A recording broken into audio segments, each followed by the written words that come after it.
Graça e paz, povo de Deus, graça e paz, gente, Acre, meu estado abençoado. A gente começa agora o nosso Religare Podcast, um podcast sobre fé, amor e esperança.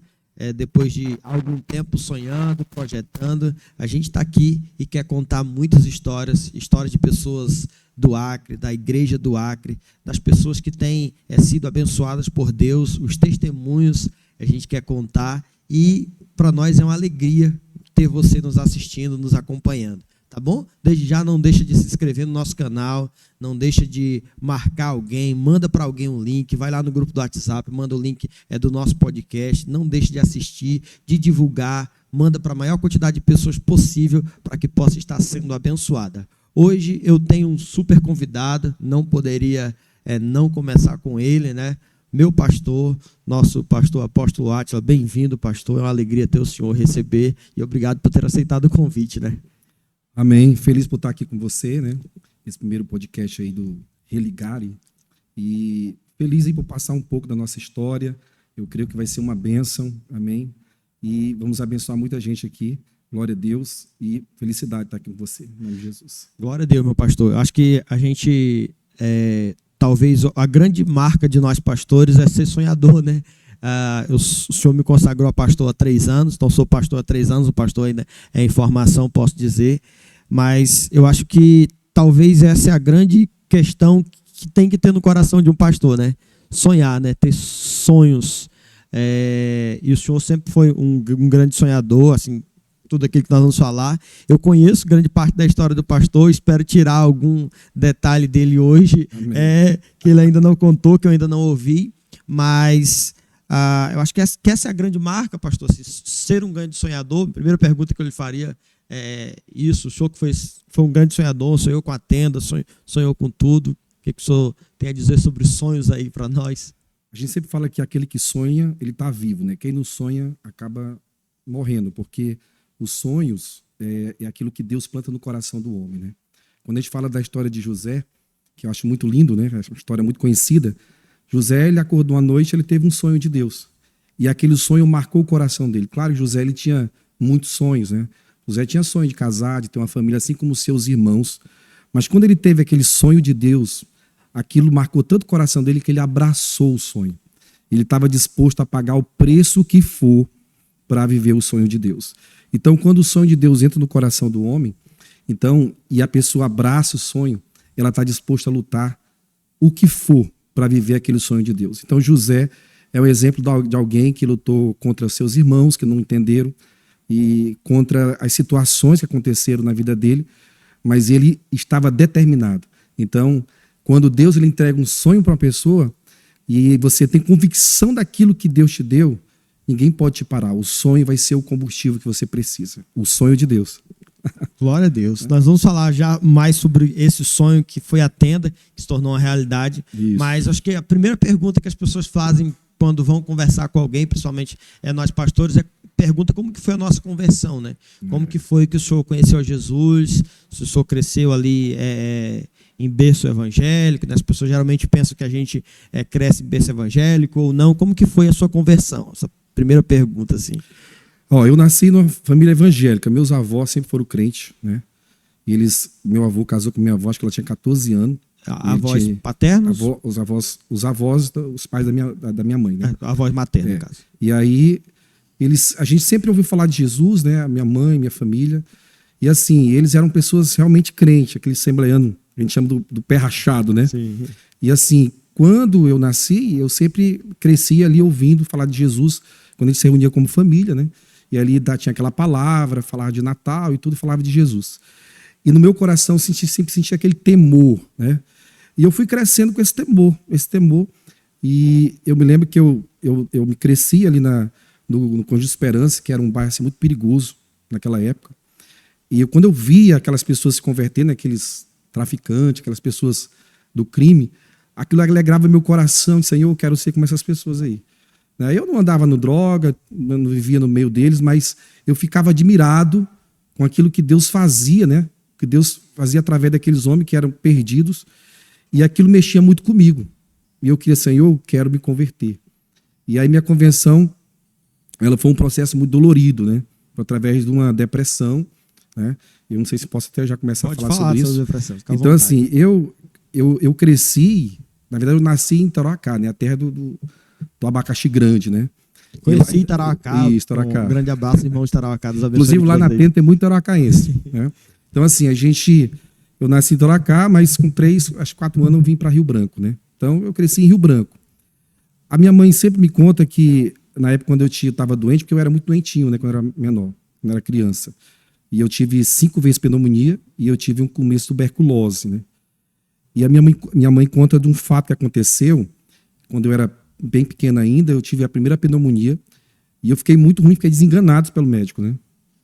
Naquela época, a pneumonia não tinha todo o recurso que tem hoje, né? Medicina, remédio. Então, assim, o médico disse que eu estava desenganado. Eu tinha acho que 2, 3 anos. Minha mãe pegou, saiu dali, foi numa igreja Assembleia de Deus. Minha avó sempre foi da Assembleia de Deus, né? E lá ela fez um voto com Deus. Se Deus me curasse, ela ia me entregar para ele e ela nunca mais ia deixar de servir a Deus. E ela saiu dali muito determinada, falou com meu pai, foram lá no hospital, assinaram um termo de responsabilidade, me tiraram do hospital e me trataram com chá e Deus me curou. Então, assim, aí eu vejo já uma superação de Deus, né? Tem um fato que a gente sempre conta quando eu estou pregando, sobre as histórias do judeu. Como eu amo muito Israel, eu gosto de gravar essas histórias. Um judeu, ele sempre fala que quando uma criança nasce com propósito, naquele momento ali, desce um anjo e ali fica no lado daquela criança e vai proteger aquela criança até cumprir o propósito de Deus. Só que, quando o anjo desce, os demônios também, isso é uma história de judeu, sim, os demônios que estão ao redor, eles olham e veem que aquela criança tem um propósito. Aí ele vai lutar e a partir dali ele começa a lutar para tentar desfazer o propósito de Deus na vida daquela criança. Então eu acredito no propósito de Deus na minha vida e assim foi a primeira superação que eu tive, né? Vencer aquele momento que eu estava desenganado, né? E às vezes a gente olha assim, você não sabe quantas vezes Deus ele te protege durante o dia, né? Ali de um acidente, algo que não deu certo, não deu certo, você fica chateado e às vezes é Deus que permitiu para você, né, não acontecer com você, alguma coisa com você lá na frente. E quando eu vou viajar assim, eu vejo que não está dando certo, né, cancelou a viagem, eu dou glória a Deus hoje, porque eu sei que tudo tem um propósito e se não deu certo é porque Deus está tentando nos livrar. Então foi aquele momento, e aí foi quando eu completei mais ou menos 17 anos para 18 anos, eu tive uma depressão muito forte, né? Eu fui criado e até os 5 anos, né? Eu fui criado pela minha mãe. Depois eu tive uma pessoa que me criou, né? E essa pessoa ela tinha uma vida assim diferente, não era cristão, né? Então tinha outra religião e ela me levava para essa religião, né? Então eu acabei me envolvendo muito com essa religião ali, ainda criança. E aí depois que eu fui crescendo, voltei para casa da minha mãe, eu tive muitos problemas de depressão, né? E eu já vi ali Deus trabalhando na minha vida. Eu sempre falo que a melhor coisa que aconteceu na minha vida foi aquela depressão, porque através da depressão eu conheci Jesus. E aquela depressão, eu tinha um amigo que ele morreu de leucemia, né? Um câncer no sangue. E aí aquilo mexeu muito comigo. Aquilo foi um gatilho para que acontecesse a depressão na minha vida, né? Nessa faixa etária. Nessa faixa etária. Eu tinha 17 para 18 anos. E naquele momento ali, eu entrei numa depressão profunda. Então, se uma pessoa estivesse doente, eu achava que já estava com a doença da pessoa. E aí eu fui ficando ruim, chegava um ponto que eu não comia mais direito, eu não escovava os dentes, não tomava banho, vivia dentro do quarto chorando. E aí foi o momento da minha conversão, né? E aí foi quando eu me voltei para Jesus, porque nos anos anteriores, eu sempre voltava para a igreja, ia lá na frente, aceitava Jesus, mas acabava saindo. E naquele momento, acho que Jesus falou assim, agora eu vou mandar aqui algo para você que você não vai me deixar mais. Pelo contrário, você vai se converter. Aí foi naquele momento que eu tive aquela depressão e aí foi ficando ruim, até que a minha mãe, na época, sofreu muito com esse período. Me levou no médico, né, um psiquiatra, e ele disse, olha, teu filho não está bem não da cabeça. E aí eu estava com a Bíblia até na mão, assim, que eu já tinha me convertido, né? Ele disse, ó, não é bom que ele ande com essa Bíblia. Mas eu entendo, né? Eu peguei... pelo contrário, comecei mais a buscar Deus. E aí eu me lembro que numa noite, né, estava muito ruim, eu decidi procurar uma igreja. Então eu entrei numa igreja chamada Presbiteriana, né, e lá eu me converti. aceitei Jesus como Senhor e Salvador da minha vida. Você tinha o quê? Uns 18? Eu ainda tinha 17. 17. Né? 17. E a partir dali foi um processo dolorido. Por quê? Porque a depressão ainda ia durar mais 3 anos. Então eu fiquei 3 anos na igreja, buscando o Senhor. Agora, engraçado que Deus só tirou a depressão da minha vida quando Ele viu que realmente eu estava liberto. Ou seja, tinha me convertido, né? Sim. Então foi naquele momento eu comecei a trabalhar. Foi uma época assim que eu estava me descobrindo, né? Profissão e tudo, eu virei vendedor. E aquela depressão sobre a minha vida. E aí eu conheci uma senhora que ela me emprestou um livro, que é do Kennedy Hagin. E naquele momento eu li aquele livro, o nome desse livro é até A Autoridade do Crente. E aquele livro me marcou muito, porque ele começou a falar de fé para mim, que eu nunca tinha visto ainda. Eu ia para a igreja e tudo, mas ninguém tinha falado de uma fé igual ele está falando para mim, sobre Marcos 11, acho que é 11, 24, né, que fala, se tiver de fé do tamanho do grão de mostarda, né, e disser a este monte, erga-te e lança-te no mar, e não duvidar no seu coração, mas crê, tudo que você pedir será feito. E esse testemunho desse pastor, que é o Kennedy Hagin, até faleceu em 2002, ele tinha uma doença incurável, né, que era uma doença no sangue, que era uma leucemia também que ele tinha, e um coração deformado. Quando Deus falou com ele, através dessa palavra, e ele se levantou, ele creu, ele se levantou totalmente curado, porque ele entendeu que o seu problema, o monte que estava na sua vida, era aquela enfermidade. E aí ele profetizou e foi curado. E ele começou a falar sobre fé, e aquilo mexeu muito comigo. E aí eu me levantei numa noite, numa madrugada, era mais ou menos meia-noite, eu levantei minhas mãos, e já fazia quase 3 anos com depressão. Eu disse, olha, nunca mais eu vou aceitar depressão na minha vida.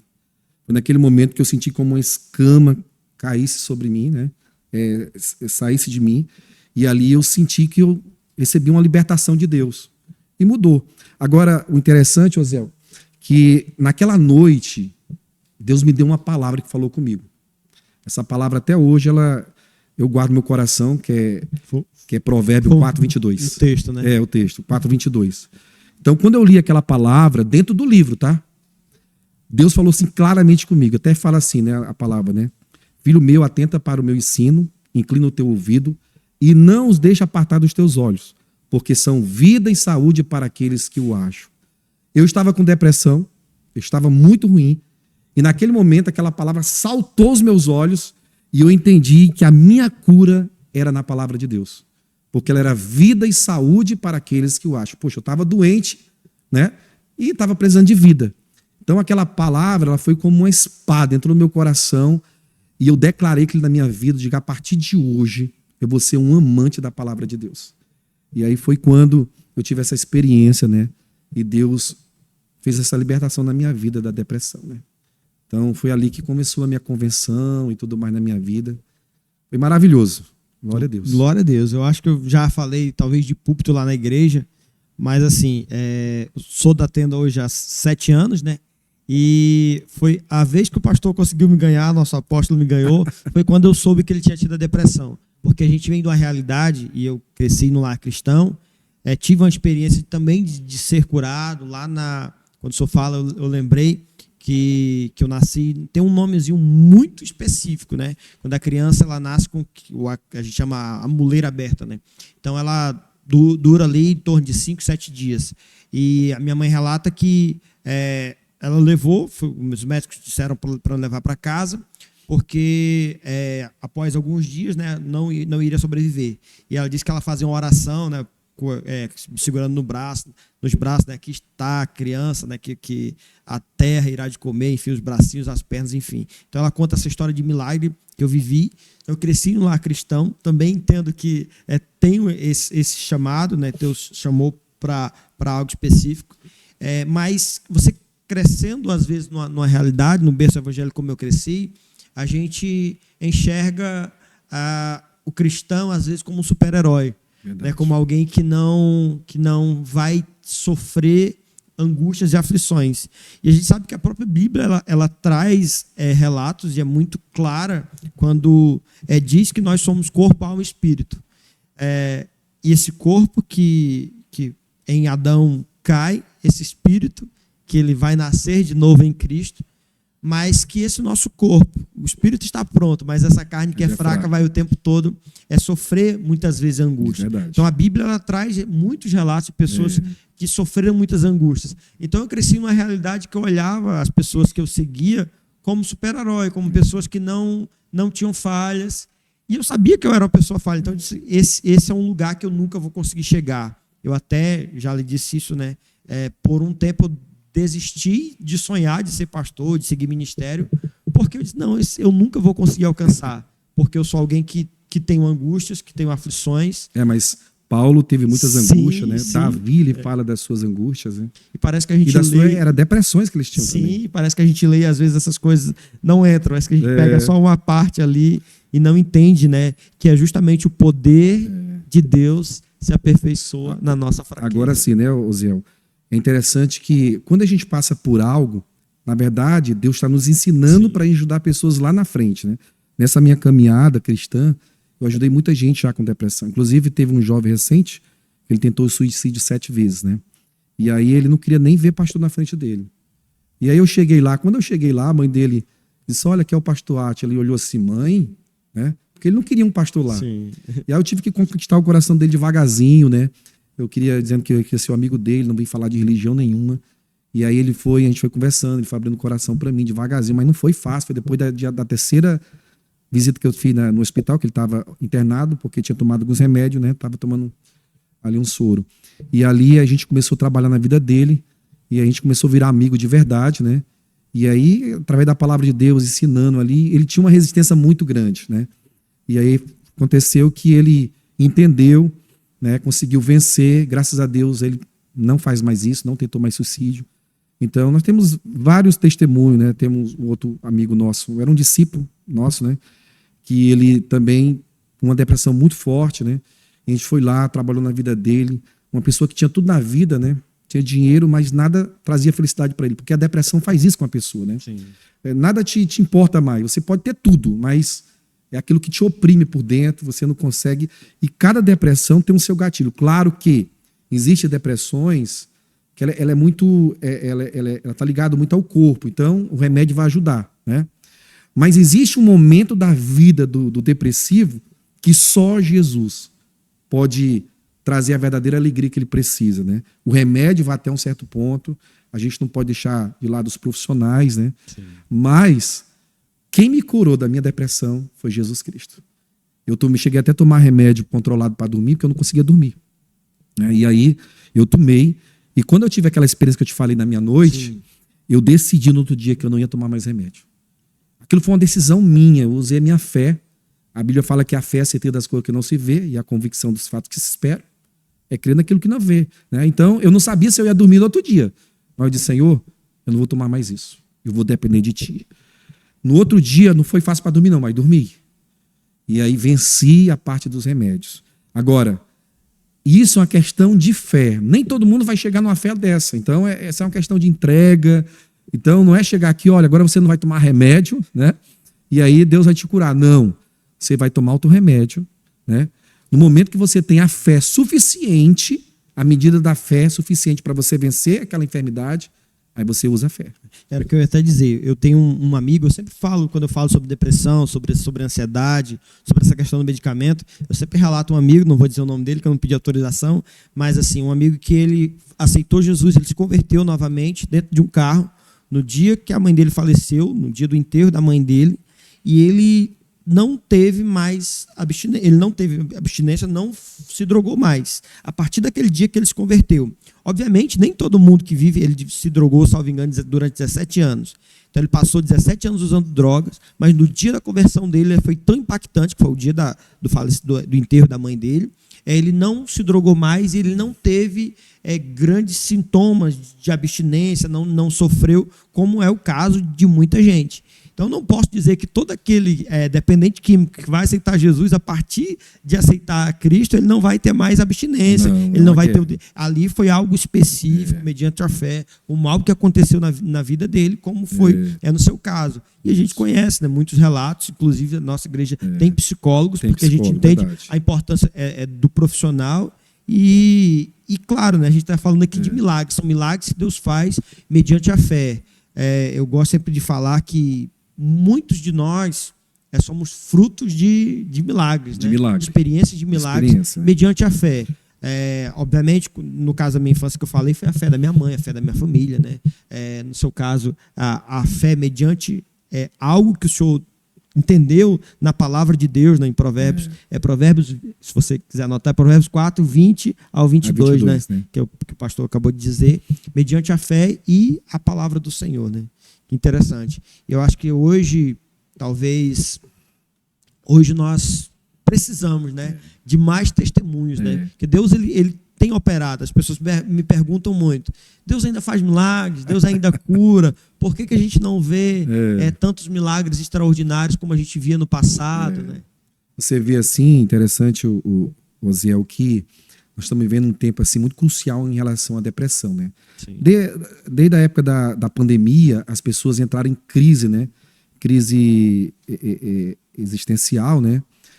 Então, assim, nós entendemos a importância hoje da igreja para cuidar das pessoas com esse problema. Inclusive, nós temos um projeto que você sabe, que é o projeto de Anderson Samuels, para cuidar de pessoas que têm crise emocional, né?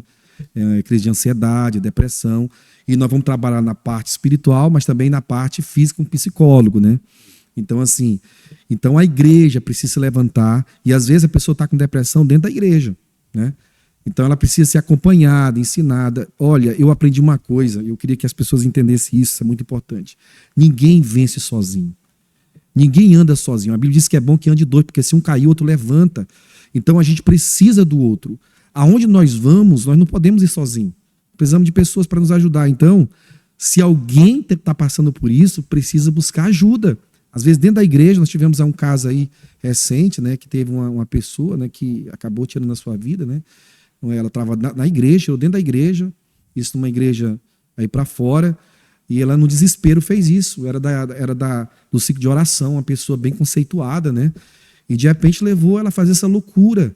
Então você percebe que nós precisamos entrar muito nesse assunto dentro da igreja para poder ajudar. E a palavra de Deus, ela tem esse poder para ajudar, para libertar. E às vezes, eu estou na igreja e tem Jesus, sim, os problemas vão vir, né? Porque naquela noite que Deus me libertou, que eu senti a libertação de Deus, você pode dizer assim: mas pastor, o senhor passou ainda por isso? Passei. Ainda veio vinha a perturbação, vinha. Só que agora eu era mais forte, porque o inimigo não vai desistir de você, né? Então a guerra vai vir. Só que eu sabia agora lidar com aquilo ali. Eu já tinha uma maturidade acima daquele propósito. Então é isso que eu vejo que Deus está nos chamando para ensinar aqueles que estão vivendo e nós já passamos, né?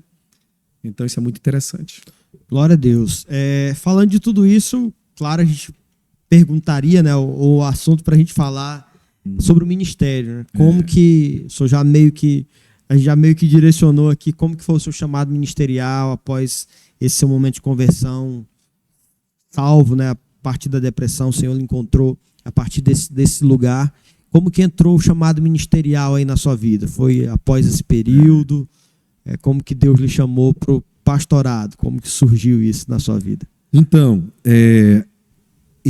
quando eu comecei meu ministério, né, na verdade foi muito rápido. Eu me converti, eu conheci um jovem, na verdade um jovem, não, é uma criança, 10 anos. Eu conheci, ele era pregador, ele era profeta, né? E eu tô falando isso lá para os anos 90, né? E aí eu tenho hoje quase 30 anos de convertido, né? Então eu fui numa igreja e vi ele pregando. Achei muito interessante, eu tinha 3 meses de convertido. E eu fiquei assim muito abismado com aquela situação, ele pregando, falando de Deus, né, sendo usado por Deus. Eu fiz amizade com aquela criança, né, de 10 anos, eu tinha 17. E aí um dia eu vinha passando no meio da rua, e ele estava assim numa esquina, e ele falou assim: ei, Átila, olhou para mim, eu parei assim, e disse: olha, Jesus está me falando que você vai ser pastor. E, Osiel, o meu sonho era ser missionário. Eu tinha vontade de fazer missão, né? Eu sonhava com a África, e assim, aquela vontade, aquele desejo, né? Então, todo o meu coração. Mas naquele dia, quando ele falou aquilo para mim, aquilo mexeu com o meu coração. Eu vi assim claramente Deus falando comigo, e Deus estava me entregando um chamado pastoral. E a partir dali, eu decidi investir na minha vida. E era um cara que eu era muito tímido, né? Inclusive, quando eu tinha trabalho no colégio, eu faltava aula para mim não apresentar trabalho, né? Mas quando eu me converti, Deus fez uma mudança radical na minha vida. Então, assim, foi um tempo de loucura. Minha vida sempre foi através de loucura. E assim, eu saí ali de um depressivo, calado, pelos cantos, para ser pastor, pregar e falar. E aí quando eu me converti, eu tive essa profecia. A partir dali eu comecei a trabalhar na minha vida, né? E aí como eu era da presbiteriana, e eu conhecia a pastora Ivra, né? Que a pastora Ivra para mim foi uma pessoa assim fundamental na minha vida ministerial, né? Eu sempre digo o seguinte, né? Que às vezes você fala assim, Deus me chamou, só que eu entendo que esse chamado de Deus para nós, a gente, como eu falei agora há pouco, a gente não chega nele sozinho, né? A gente precisa de pessoas. Nós chamamos que essas pessoas são direcionadores de propósito. São pessoas que Deus coloca na nossa vida, que vão lutar pela gente, vão chorar, vão pagar um preço por nós, para que o propósito de Deus aconteça na nossa vida. Assim como aconteceu com Filipe e Natanael, né? Filipe encontrou Jesus, conheceu Jesus, e ele foi atrás de Natanael e disse, olha, encontramos aquele que Moisés escreveu e os profetas falaram.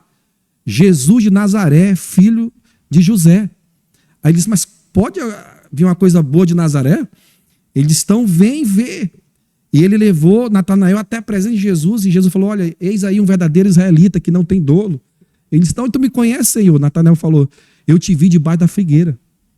E naquele momento ali, Jesus começou a revelar muita coisa para ele. Mas quem foi o direcionador para Natanael? Foi Filipe. Então, sem Filipe, ele nunca teria chegado na presença de Jesus. A gente pega também ali a história de Elias e Eliseu, né?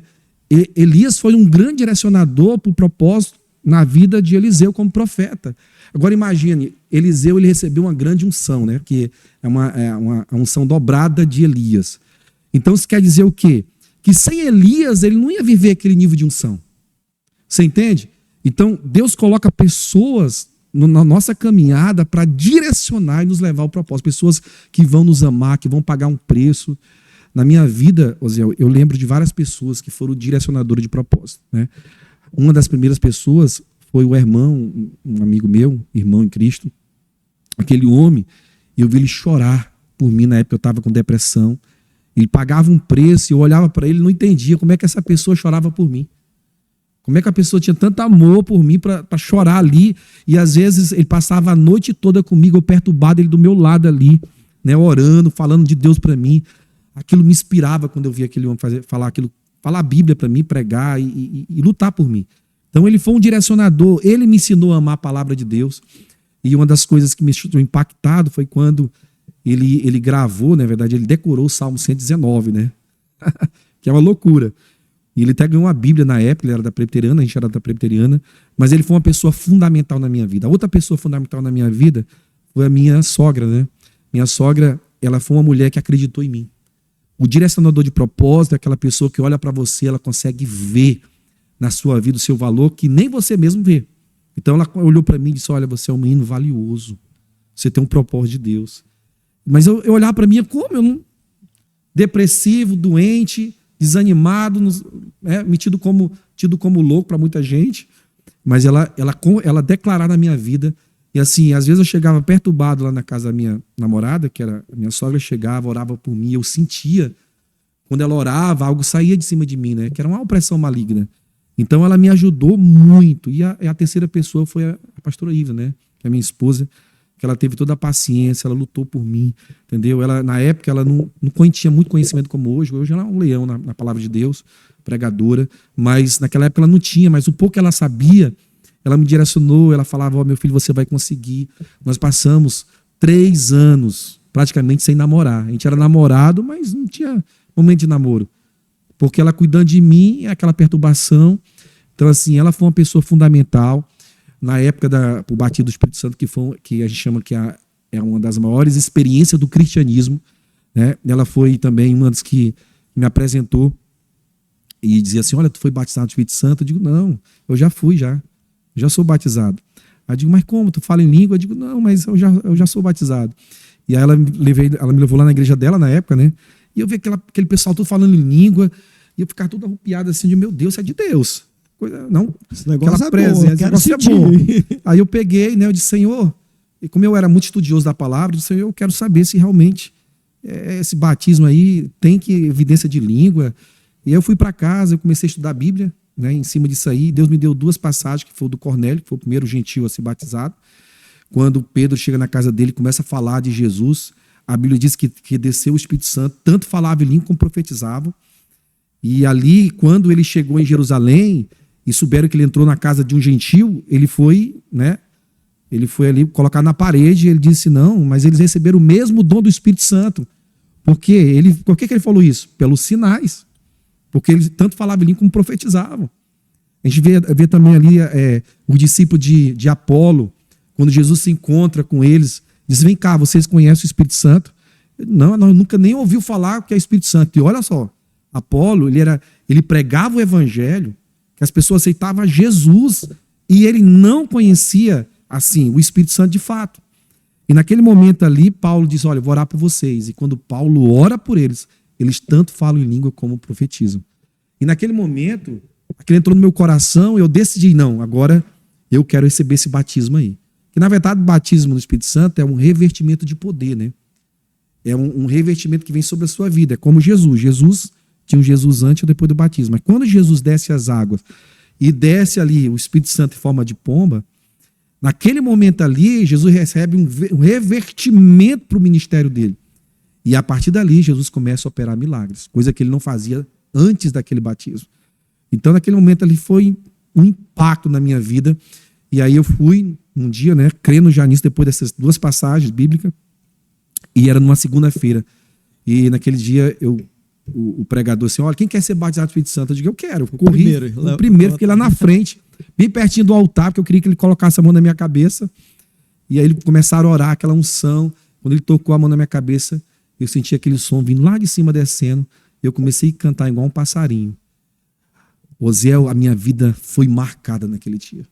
Aquele dia ali foi um divisor de águas. Eu comecei a pregar, falar de Jesus. Eu orava, eu tinha uma ousadia que eu não tinha antes. Eu fazia um trabalho que eu gostava de fazer, de pregar lá no centro, na Praça da Bandeira, na época. Não sei se tu se lembra dessa época. Ali não tinha aquela passarela ainda, que fizeram bonita ali. Uhum. Né? Ali tinha muito bar, muita prostituição. E eu reunia alguns irmãos que gostavam de orar no monte, e se consagrava e ia para lá, para pregar o evangelho.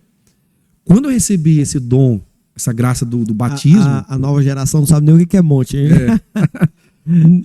Então, assim, o monte, na verdade, hoje ninguém tem mais costume de ir para o monte. Alguns ainda vão, né? Gente, o monte, vamos explicar o que é um monte. Um monte é um lugar, mata, né? É um lugar dentro de uma mata que eles reservam, né? Separam aquele lugar para buscar o Senhor, né? Então, não tem um grande mistério. Não tem. Eles falam, meu Deus, o monte, o monte. Não, é um lugar... para se consagrar, né? Para se consagrar, né? Se desligar, né? Dessa realidade. E tinha, né, na época, isso... pelo menos aí há uns 20 anos, né, atrás mais ou menos, tinha ainda muito essa cultura, né, que é na nossa cidade do monte, né, das vigílias, né, que a gente foi perdendo. Eu passava dias dentro do monte, né? Eu ia me consagrar lá, ia ler a Bíblia, eu gostava ali, era muito bom. Foi uma época muito boa na minha vida. A gente não pode desprezar algumas coisas, né? Sim. Às vezes a gente fala assim, né, agora eu sou mais maduro. Sim, a maturidade não tira a tua experiência lá atrás. Então, ser maduro não é você cancelar o que você viveu lá atrás. Porque tem pessoas que desprezam. Existem momentos que foi importante, que hoje não tem mais valor, mas ajudou você chegar até aqui, né?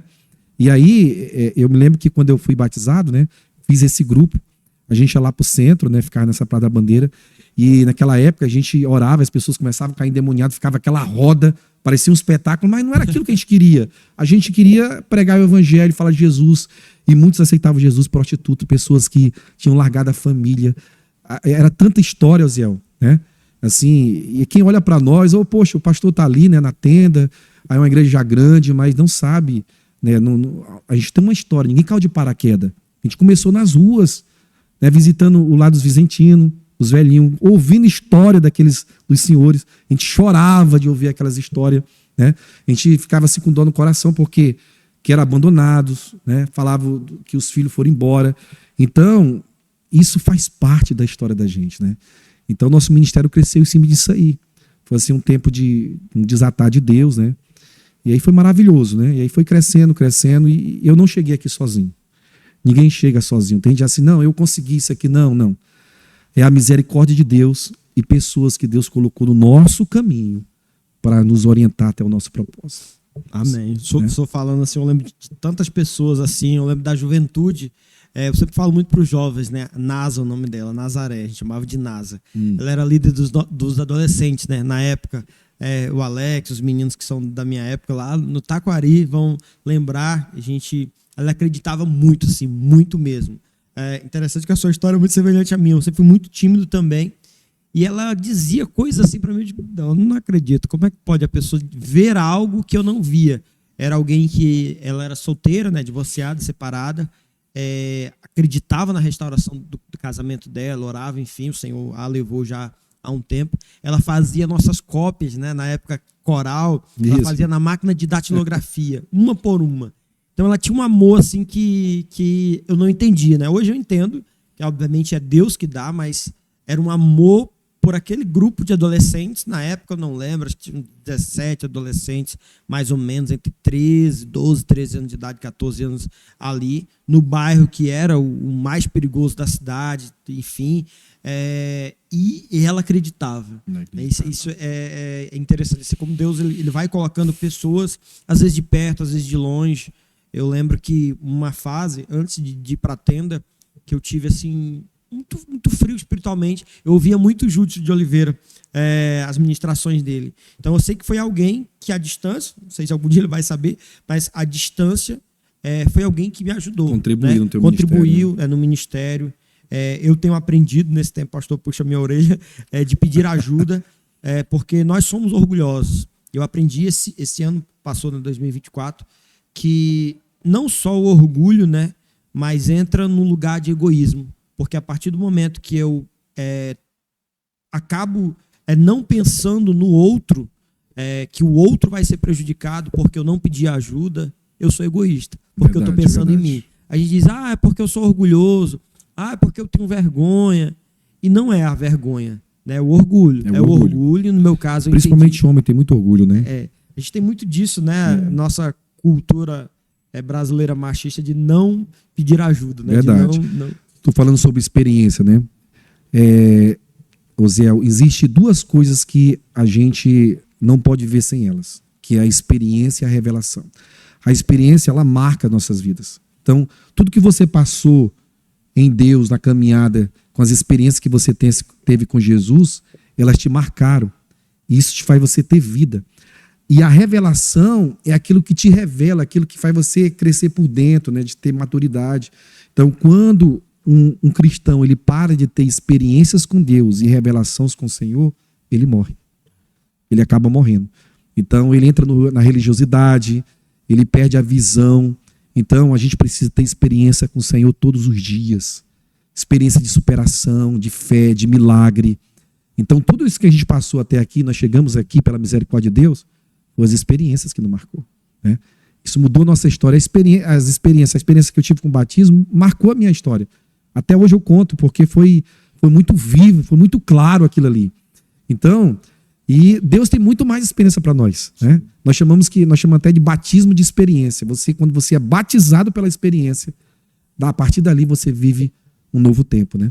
A gente sempre fala que a gente não negligencia o conhecimento, né? Porque se eu apenas for ler o texto, eu corro o risco de me tornar um religioso.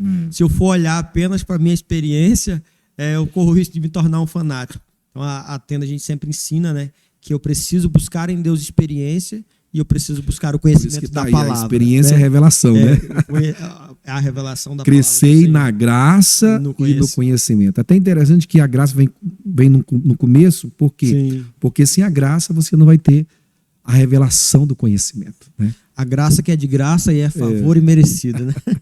E já que falamos de experiência, como começou a tenda, então, pastor? Como que foi a experiência da tenda? Eu sei que o senhor teve uma visão, mas como que começou, chamado pastoral, o senhor já disse, mas como que começou a ideia de um ministério, de uma igreja, por que tenda? Na época, quando eu comecei a crescer no ministério, né? E Deus tinha falado comigo lá há 3 meses já de convertido, lá no início, né? o meu coração queimava muito para pastorear, cuidar de pessoas. Teve outras situações que alguém lhe disse fora esse rapaz? Muitas, né? Muitas. Inclusive, a tenda foi profetizada 3 vezes, né? Uhum.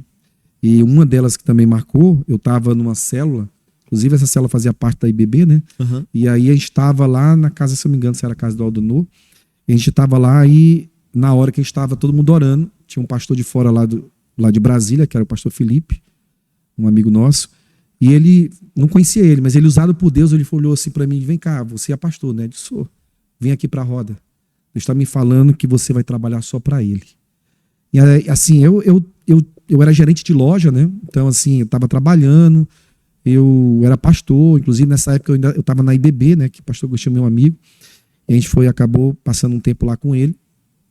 E naquele momento ali, eu não tinha dúvida. E a outra também que marcou muito foi uma missionária que estava pregando aqui na igreja da IBB, né? E aí ela pregava até descalço. Tinha um cabelão, aquelas mulher bem assembleiana, né? A gente chama aquelas irmãs do coque, né? E ela estava pregando. E nesse dia foi interessante. Essa revelação foi eu e meu cunhado, né? A gente estava em cima do altar. Ela olhou para mim, ela estava pregando e disse, olha, Deus tem um grande chamado contigo. E eu vou te dar um sinal. Aí eu peguei, ela pegou na minha mão e saiu andando no meio da igreja assim. Eu olhando, meu rapaz, a igreja estava lotada, Osiel, lotada mesmo. E ela procurando alguém, percebi que ela estava procurando alguém. Ela foi, entrou no meio daquela multidão e pegou na mão do Fernando, que é meu cunhado. E aquilo foi impactante para mim, porque como é que ela sabia que a gente conhecia? Né? E ela pediu para pegar na mão dele e disse assim, olha, Deus tem um ministério com vocês. Inclusive ele ajudou, né, no começo da tenda. Então ali foi um momento assim de muita clareza, Deus falando com a gente, né, sobre esse ministério. E aí a tenda ela começou assim, né? Depois que eu tive aquela profecia do Felipe, foi uma mudança radical. Ele na profecia ele falava, olha, você vai depois de 3 meses você vai sair do seu trabalho. Né? Engraçado que depois de 15 dias eu fui demitido. E aí eu já liguei com a profecia, mas eu não queria aceitar aquilo. Aí eu peguei, saí do trabalho, coloquei meus currículos em vários lugares, e eu tinha curso de trainee, né, que eu fiz o curso de trainee no Mato Grosso, que era um dos melhores na época, né, para cuidar de quadro de funcionário, né, de empresa. Então, onde eu levava meu currículo era um dos melhores. A pessoa falava, olha, o emprego é teu. Eu me lembro até uma vez que eu cheguei numa empresa, não vou falar o nome aqui para não dar golpe, né? E aí, patrocinar. E aí a pessoa falou assim, olha, o emprego é teu, tu é o melhor até agora. Olha, eu vou te chamar tal dia. Aí eu fui para cá, digo, olha, eu disse, filha, eu consegui um emprego. Minha esposa, falei para ela, né? Aí passou uma semana, nada de me chamar. Eu digo, aconteceu alguma coisa. Aí eu fui lá, disse, não, rapaz, entrou outra pessoa no teu lugar. Eita. Aí eu olhei assim, aí tem aquela, como a Bíblia fala, quando Deus fecha a porta, ninguém abre, mas quando ele abre, ninguém fecha. E aí foi quando... Os planos do homem e os projetos de Deus. Né? O senhor tinha seus planos pessoais, né? Tava tudo ali organizado. Aí eu tava em casa numa época, era 2008, 2006. Não, 2008, né? Eu tive uma visão, né? Eu tive uma experiência, uma visão em êxtase, né? Que é que você tá com os olhos abertos e vê o mundo espiritual. Eu tava sentado em casa, hoje é onde é uma tenda hoje, né?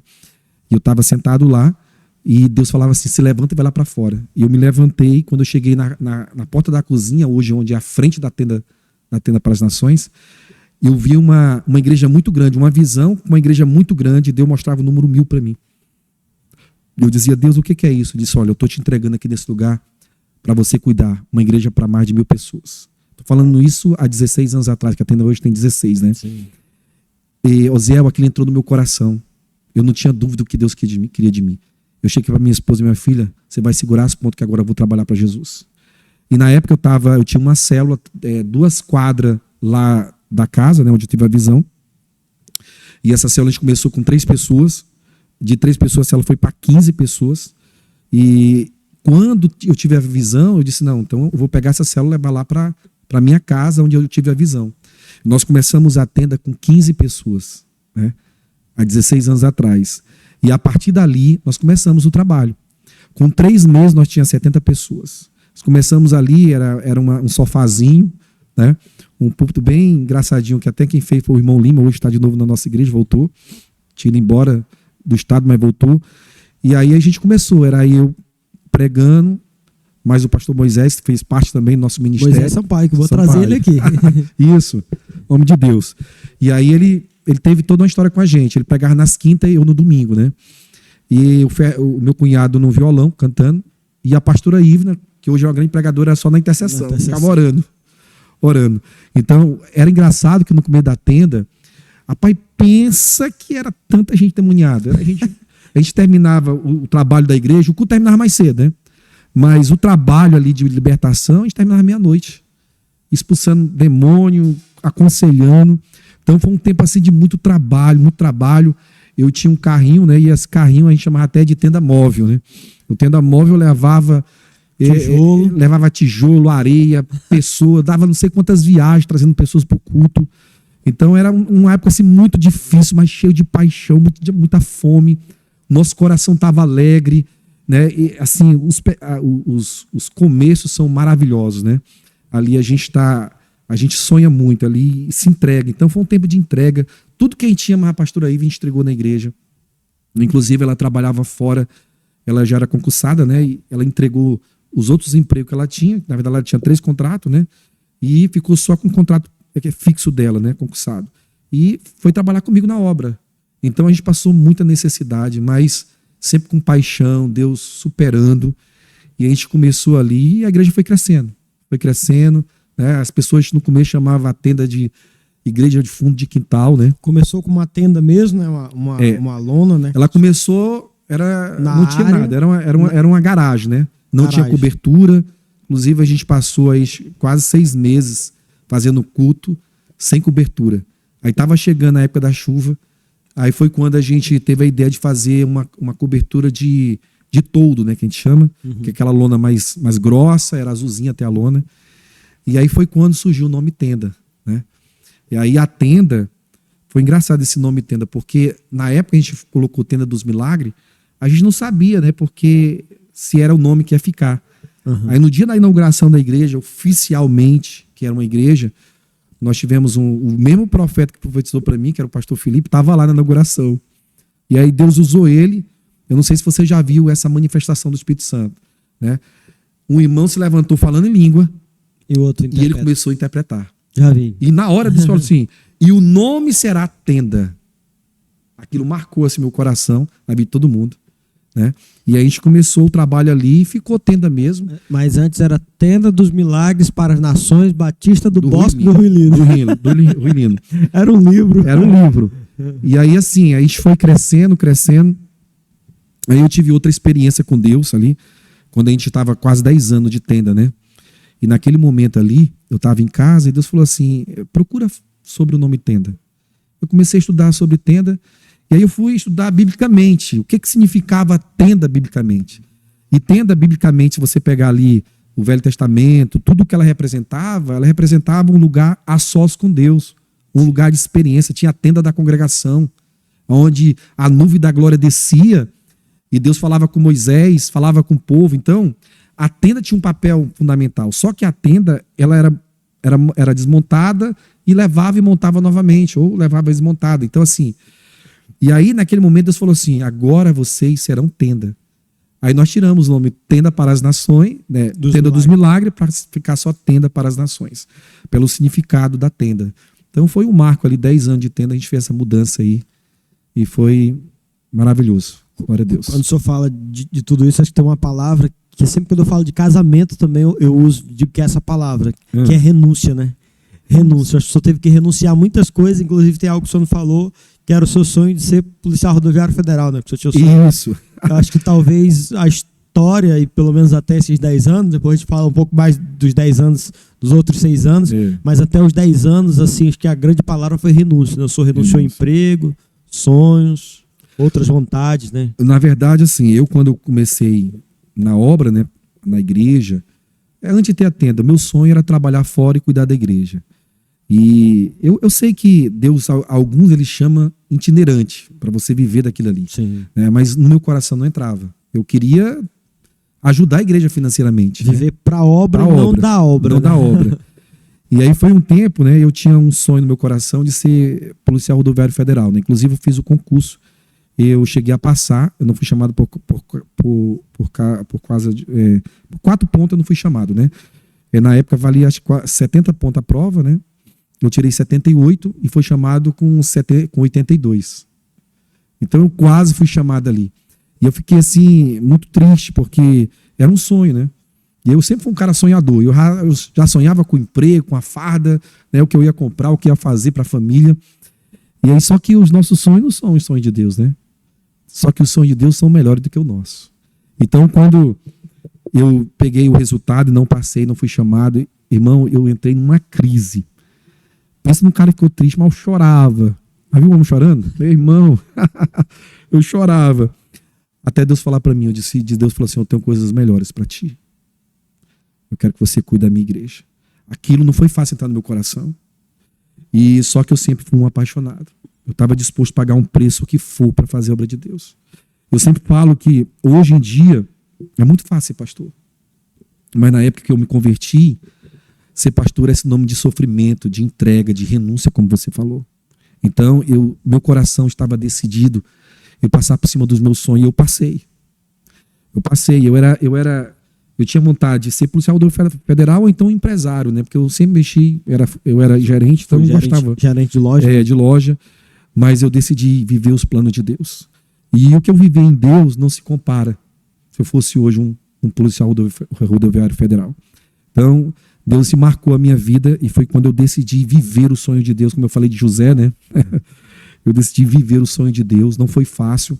Na época que a gente começou a tenda, muita gente da minha família não conseguia entender como é que eu ia largar tudo para fazer a obra. Na verdade, eu não estava largando tudo, né? Na verdade, Deus tinha me tirado de tudo. Então, ninguém entende. Às vezes você fala assim, as pessoas não me compreendem. As pessoas não precisam nos compreender, José. Porque Deus mostrou para ti, não foi para elas. Então, se Deus mostrou uma visão para nós, é nós que temos que acreditar e sonhar com ela. Os irmãos de José não entendiam porque ele não teve o sonho, Deus não mostrou para eles. Por isso que tentaram matar ele. Então eu não culpo quem não acreditou na época, quem não confiou, quem falou mal de mim, quem achava que eu estava delirando. Na época, quando eu comecei, eu perdi um emprego de sair lá de onde eu morava, né? Que era a tenda, para quem não sabe, nós começamos a tenda, a igreja lá, o local que nós começamos a igreja, não era nosso.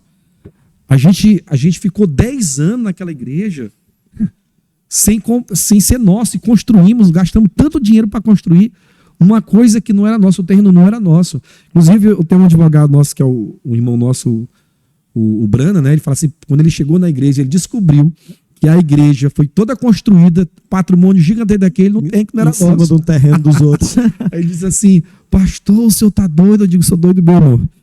Eu acredito no ministério do Senhor. E a gente construiu, na época quando a gente começou a construir, a dona do terreno, da casa, eu falei assim, olha senhora, nós vamos quebrar essa casa, mas eu vou comprar da senhora. Ali vai ser uma igreja. Eu disse, tá bom, vai fazendo aí.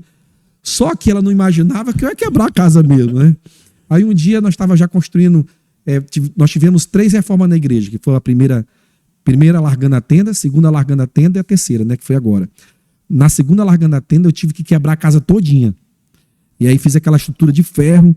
E aí ela nunca tinha ido lá na casa lá. Ela tinha alugado a casa para nós, mas nunca tinha ido lá na casa. Ela chegou lá na casa, ela passou por lá, acho que ela viu aquela estrutura grandona sendo levantada. Ela chegou lá uma hora dela, Átila, o que você está fazendo aqui? Tu destruiu a minha casa. Eu não falei que eu vou comprar? Aí ela ficou assim, o marido dela olhou assim. Eu digo, poxa, material bom aqui, né? Que ele é construtor, ele. Uhum. Aí eu digo, não, nós vamos comprar essa casa. Então, depois de mais de 10 anos, né? Na verdade, a gente comprou em 2020. E nós construímos ali, foi tudo loucura. Então, eu creio na pregação do evangelho, na fé que supera o impossível, né? Tem muita gente que tem um chamado de Deus, mas não tem coragem, como José, de viver o sonho de Deus. Então, eu era um jovem que parecia muito fraquinho, né? Mas a nossa força vem do Senhor, né? Como eu te falei, eu sempre fui uma pessoa meio doente na época quando eu era mais novo. E assim, sempre fui raquítico. Eu tinha até um apelido na época, era do lado do nosso bairro, que era o Seco Velho, chamava, né? pessoal olha assim, ó, lá vem um seco, velho. E assim, é momento de criança, de adolescente, mas quem olhava para mim não conseguia ver a força, porque essa força vem de Deus, né? E aí aquilo foi o que fez a gente superar tudo isso. E aí foi assim muito marcante, né? Essa questão da construção da igreja, né? Foi muito marcante. Tem pessoas que às vezes quando não entendem, que é o que eu sempre falo, quem trabalha na obra de Deus, ou quem renuncia, ele trabalha na perspectiva da eternidade, né? Então se você olha para questões materiais, para bens materiais, não faz sentido algum. Mas quem vive para o reino, ele trabalha na perspectiva da eternidade. E aí eu pego um gancho justamente para falar sobre o incêndio, né? Muita gente me pergunta, como é que o pastor de vocês ficou quando a igreja foi incendiada? Foi 2022? 2022. 2022. Como é que ele ficou? O que ele fez? E tal. Eu disse, rapaz, meu pastor ficou tranquilo e entendeu que era um tempo, né? Justamente porque a gente trabalha na perspectiva da eternidade. Então alguém perguntou, mas queimou um pouquinho? Queimou foi tudo, hein, meu pastor? Assim, algo para o senhor falar aí, como que foi, assim, para o senhor receber o bendito acontecido, para a gente deixar registrado aqui para todo mundo que me pergunta, como que foi o incêndio, como é que o senhor recebeu esse momento específico de outras, né? Outras experiências que a igreja teve, mas acho que essa para quem conhece a tenda, né, marcou bastante. Na verdade, eu sempre falo que literalmente nós somos a igreja do fogo, porque a igreja queimou, né? Mas para a gente entender isso aí, eu te falei que a gente teve 3 construções na igreja, né? Que foi a primeira largando a tenda 1, largando a tenda 2 e agora largando a tenda 3, né? Em 2018, eu tive uma profecia, né? Falando que eu ia construir uma nova casa. Na verdade, eu estava muito cansado. Eu sempre gostei de construção. Sim. Quem me conhece sabe disso. Eu sou um cara... Até a pastora diz, olha, tu é para ser também arquiteto, né? Construtor.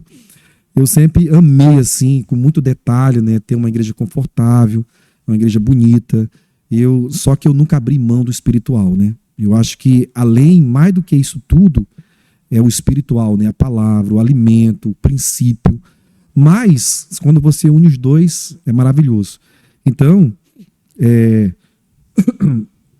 2018 eu tive essa profecia. E aí, em 2019, eu tive a mesma profecia sobre uma nova construção de uma casa que eu ia fazer. Só que eu estava muito cansado. E aí, Deus sempre levanta pessoas para nos ajudar no momento que a gente está assim, meio sem fé, sabe? E aí, Deus levantou, né, o Brana, né? O Brana, advogado Brana, irmão da nossa igreja. E ele incentivou, ele disse, olha, pastor, ele sabia do meu sonho de construir, de aumentar a igreja. Ele disse, pastor, eu vou te ajudar. Eu digo, sério, Brana? Vou te ajudar. E aí ele correu atrás de arrumar uma pessoa para fazer a estrutura, né? Estrutura de ferro.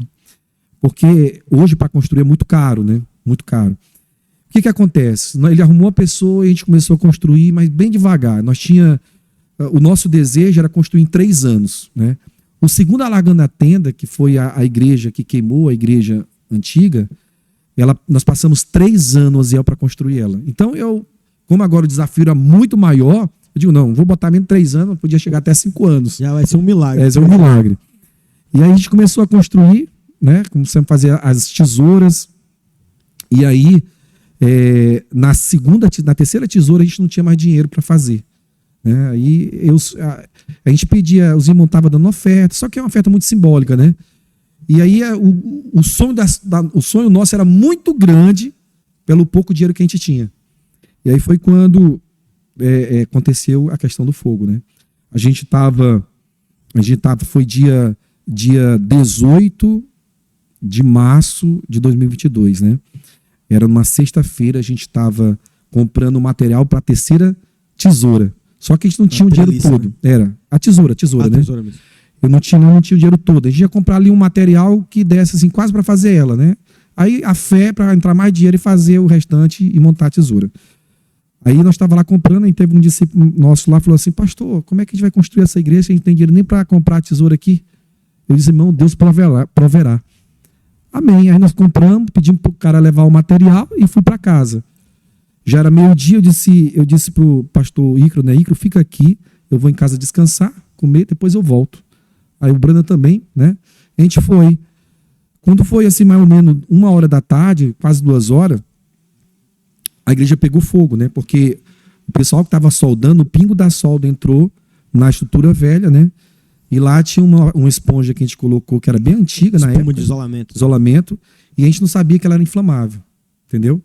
E aí o pingo dela pegou fogo e foi assim mais ou menos 10 minutinhos para queimar tudo, né? Tu viu como é que ficou, né? Sim. Parecia que foi soltaram uma bomba. Chegar. Tinha um discípulo, um diácono, né, que ele estava chegando e eu cheguei após. Aí soltaram uma bomba assim, acabou com tudo, né? Então eu estava em casa e aí eu estava deitado e o telefone tocando, deitado. Quando eu olho pro telefone, olha, eu tinha mais de 50 ligações. Eu digo, aconteceu. Eu deduzi que aconteceu alguma coisa na construção. Quando eles ligaram, eu atendi o telefone na hora, eu disse, pastor, a igreja está pegando fogo. Na hora que o pastor Igor falou isso para mim, irmão, no meu coração, Deus falou assim, esse é o meu sinal para vocês. Então, eu fiquei muito tranquilo. Quando eu cheguei lá, um monte de gente chorando, os irmãos chorando, disse, pastor, acabou com a nossa igreja. Não, a igreja somos nós. O templo queimou, mas nós somos a igreja. Eu cheguei, estava já o bombeiro terminando, aí o bombeiro olhou para nós assim, naquela hora Deus falou com a gente, a pastora Ivna estava do meu lado assim, e ele falou assim, olha pastor, queimou tudo, mas a estrutura está intacta. Aí Deus começou a falar com a gente. Deus falou assim, olha, eu estou fazendo uma mudança, uma purificação na igreja. E aí, claro, quem é espiritual entende o que Deus está fazendo, né? Não é por acaso queimar uma igreja. E eu acredito que em Rio Branco nenhuma igreja aconteceu isso, de pegar fogo de verdade. Tudo. Então, e ali Deus falou com a gente, né? E aí a gente... E eu vi que naquele momento ali, no dia da queimou a igreja, quem que estava aqui em Rio Branco? Estava o presidente Bolsonaro. Então todas as atenções estavam para o Bolsonaro, presidente. Então não teve nem um jornal lá, não teve nada. E na época que queimou, a Ruilino ficou debaixo de uma nuvem negra, né? Então, assim, de plástico, de muita coisa que queimou. E assim, Deus preparou tudo. Quem conhece lá, estava chegando a cortina de fumaça na rotatória. A rotatória ali do mercado, para quem não conhece, foi a hora que eu fui chegando. Isso. A cortina de fumaça cobrindo as casas. Então, assim, quem olhava para a tenda disse, agora acabou, né? Acabou a igreja, né? Para se erguer, como é que ia se erguer aquela igreja, né? E a gente estava na construção. E aí, como eu te falei, Deus falou comigo que aquilo ali seria o sinal dele. E aí a gente chegou lá, quando foi no domingo, a gente se reuniu todo mundo, você estava lá, né? E a gente viu uma unidade na igreja. Ainda teve rede à noite, rede de mulheres lá no Esperança, não foi? No mesmo dia do incêndio, as mulheres ainda fizeram a rede. Aí muitos pastores ligaram para mim, pastor, estou muito triste, pastor, como é que está seu coração, meu irmão? Eu estou alegre, meu coração está em paz, Deus falou comigo. Entendeu? Aí tem um discípulo nosso, que é o pastor Jorge, né? Ele gravou, né, o incêndio lá, e na época eu fiquei chateado com ele, até sabe disso, porque eu disse, Jorge, meu querido, a gente grava coisa boa, né? Passar para a internet e tal, não coisa ruim. E aí aquela gravação dele chamou a atenção de muita gente aqui em Rio Branco, e aí começou o milagre de Deus, né? E fora, né? De fora. Então foi assim. De dentro, os irmãos que davam, né, uma oferta pequena começaram a ofertar uma oferta grande. E de fora, as pessoas começaram a ofertar também, pessoas que a gente nem conhecia da igreja. Né? Nós tivemos quase 200 mil de oferta só de pessoas de fora, né? Fora os irmãos da igreja. Então nós conseguimos levantar a igreja menos de um ano. E nós tivemos mais uma profecia de Deus, que Deus falou que nós ia construir menos de um ano a igreja, aquilo que a gente ia construir em 3 anos, que era o nosso propósito. Né? Então, ali menos de um ano nós levantamos a igreja, fomos para dentro dela, com 1 ano e 7 meses mais ou menos, nós inauguramos a igreja, uma igreja com um patrimônio tão gigantesco daquele, né? Uma igreja bem bonita, tudo que estava no nosso coração, nós conseguimos fazer na igreja, com a galeria e tudo mais. Então, toda a honra, toda a glória ao Senhor. Então, nós saímos da cinza. O que a gente tinha lá na tenda global, que era a tenda sede, o que a gente tinha lá era só coisa queimada, escombro. Só isso. E nós saímos ali de uma igreja pequena para uma grande igreja, e as pessoas passaram, como é que vocês conseguiram fazer isso? Eu disse, irmão, é a misericórdia de Deus. Deus, ele cumpriu com a sua palavra. Glória a Deus, foi uma loucura. Foi uma loucura. Mas aí a construção não foi uma coisa fácil, né? A gente lutou muito ali, foi batalha dia e noite construindo, trabalhando com muita gente. Mas, Osiel, meu filho, não faltou dinheiro. para quem estava querendo comprar um material de uma tesoura. É o apóstolo Valdir que diz que se Deus aponta, ele paga a conta. Ele paga a conta, É é verdade. Valdir, se Deus aponta, ele paga a conta. Então foi muito milagre. E aí nós saímos ali, construímos a igreja, e está aí hoje a tenda, graças a Deus, né? Mais uma vez, Deus nos superou. Foi bênção de Deus. Inclusive, você falou tenda global, hoje, numa nova perspectiva, né? Também numa nova visão que Deus tem dado. Hoje nós somos uma única igreja, né? Então, para as pessoas tentarem entender, a gente tentar explicar aqui, hoje a tenda ela tem 2 prédios, né, na cidade, que é o prédio da Esperança e o nosso prédio do Ruilina, né, que a gente chamava de tenda sede e tenda Esperança, né?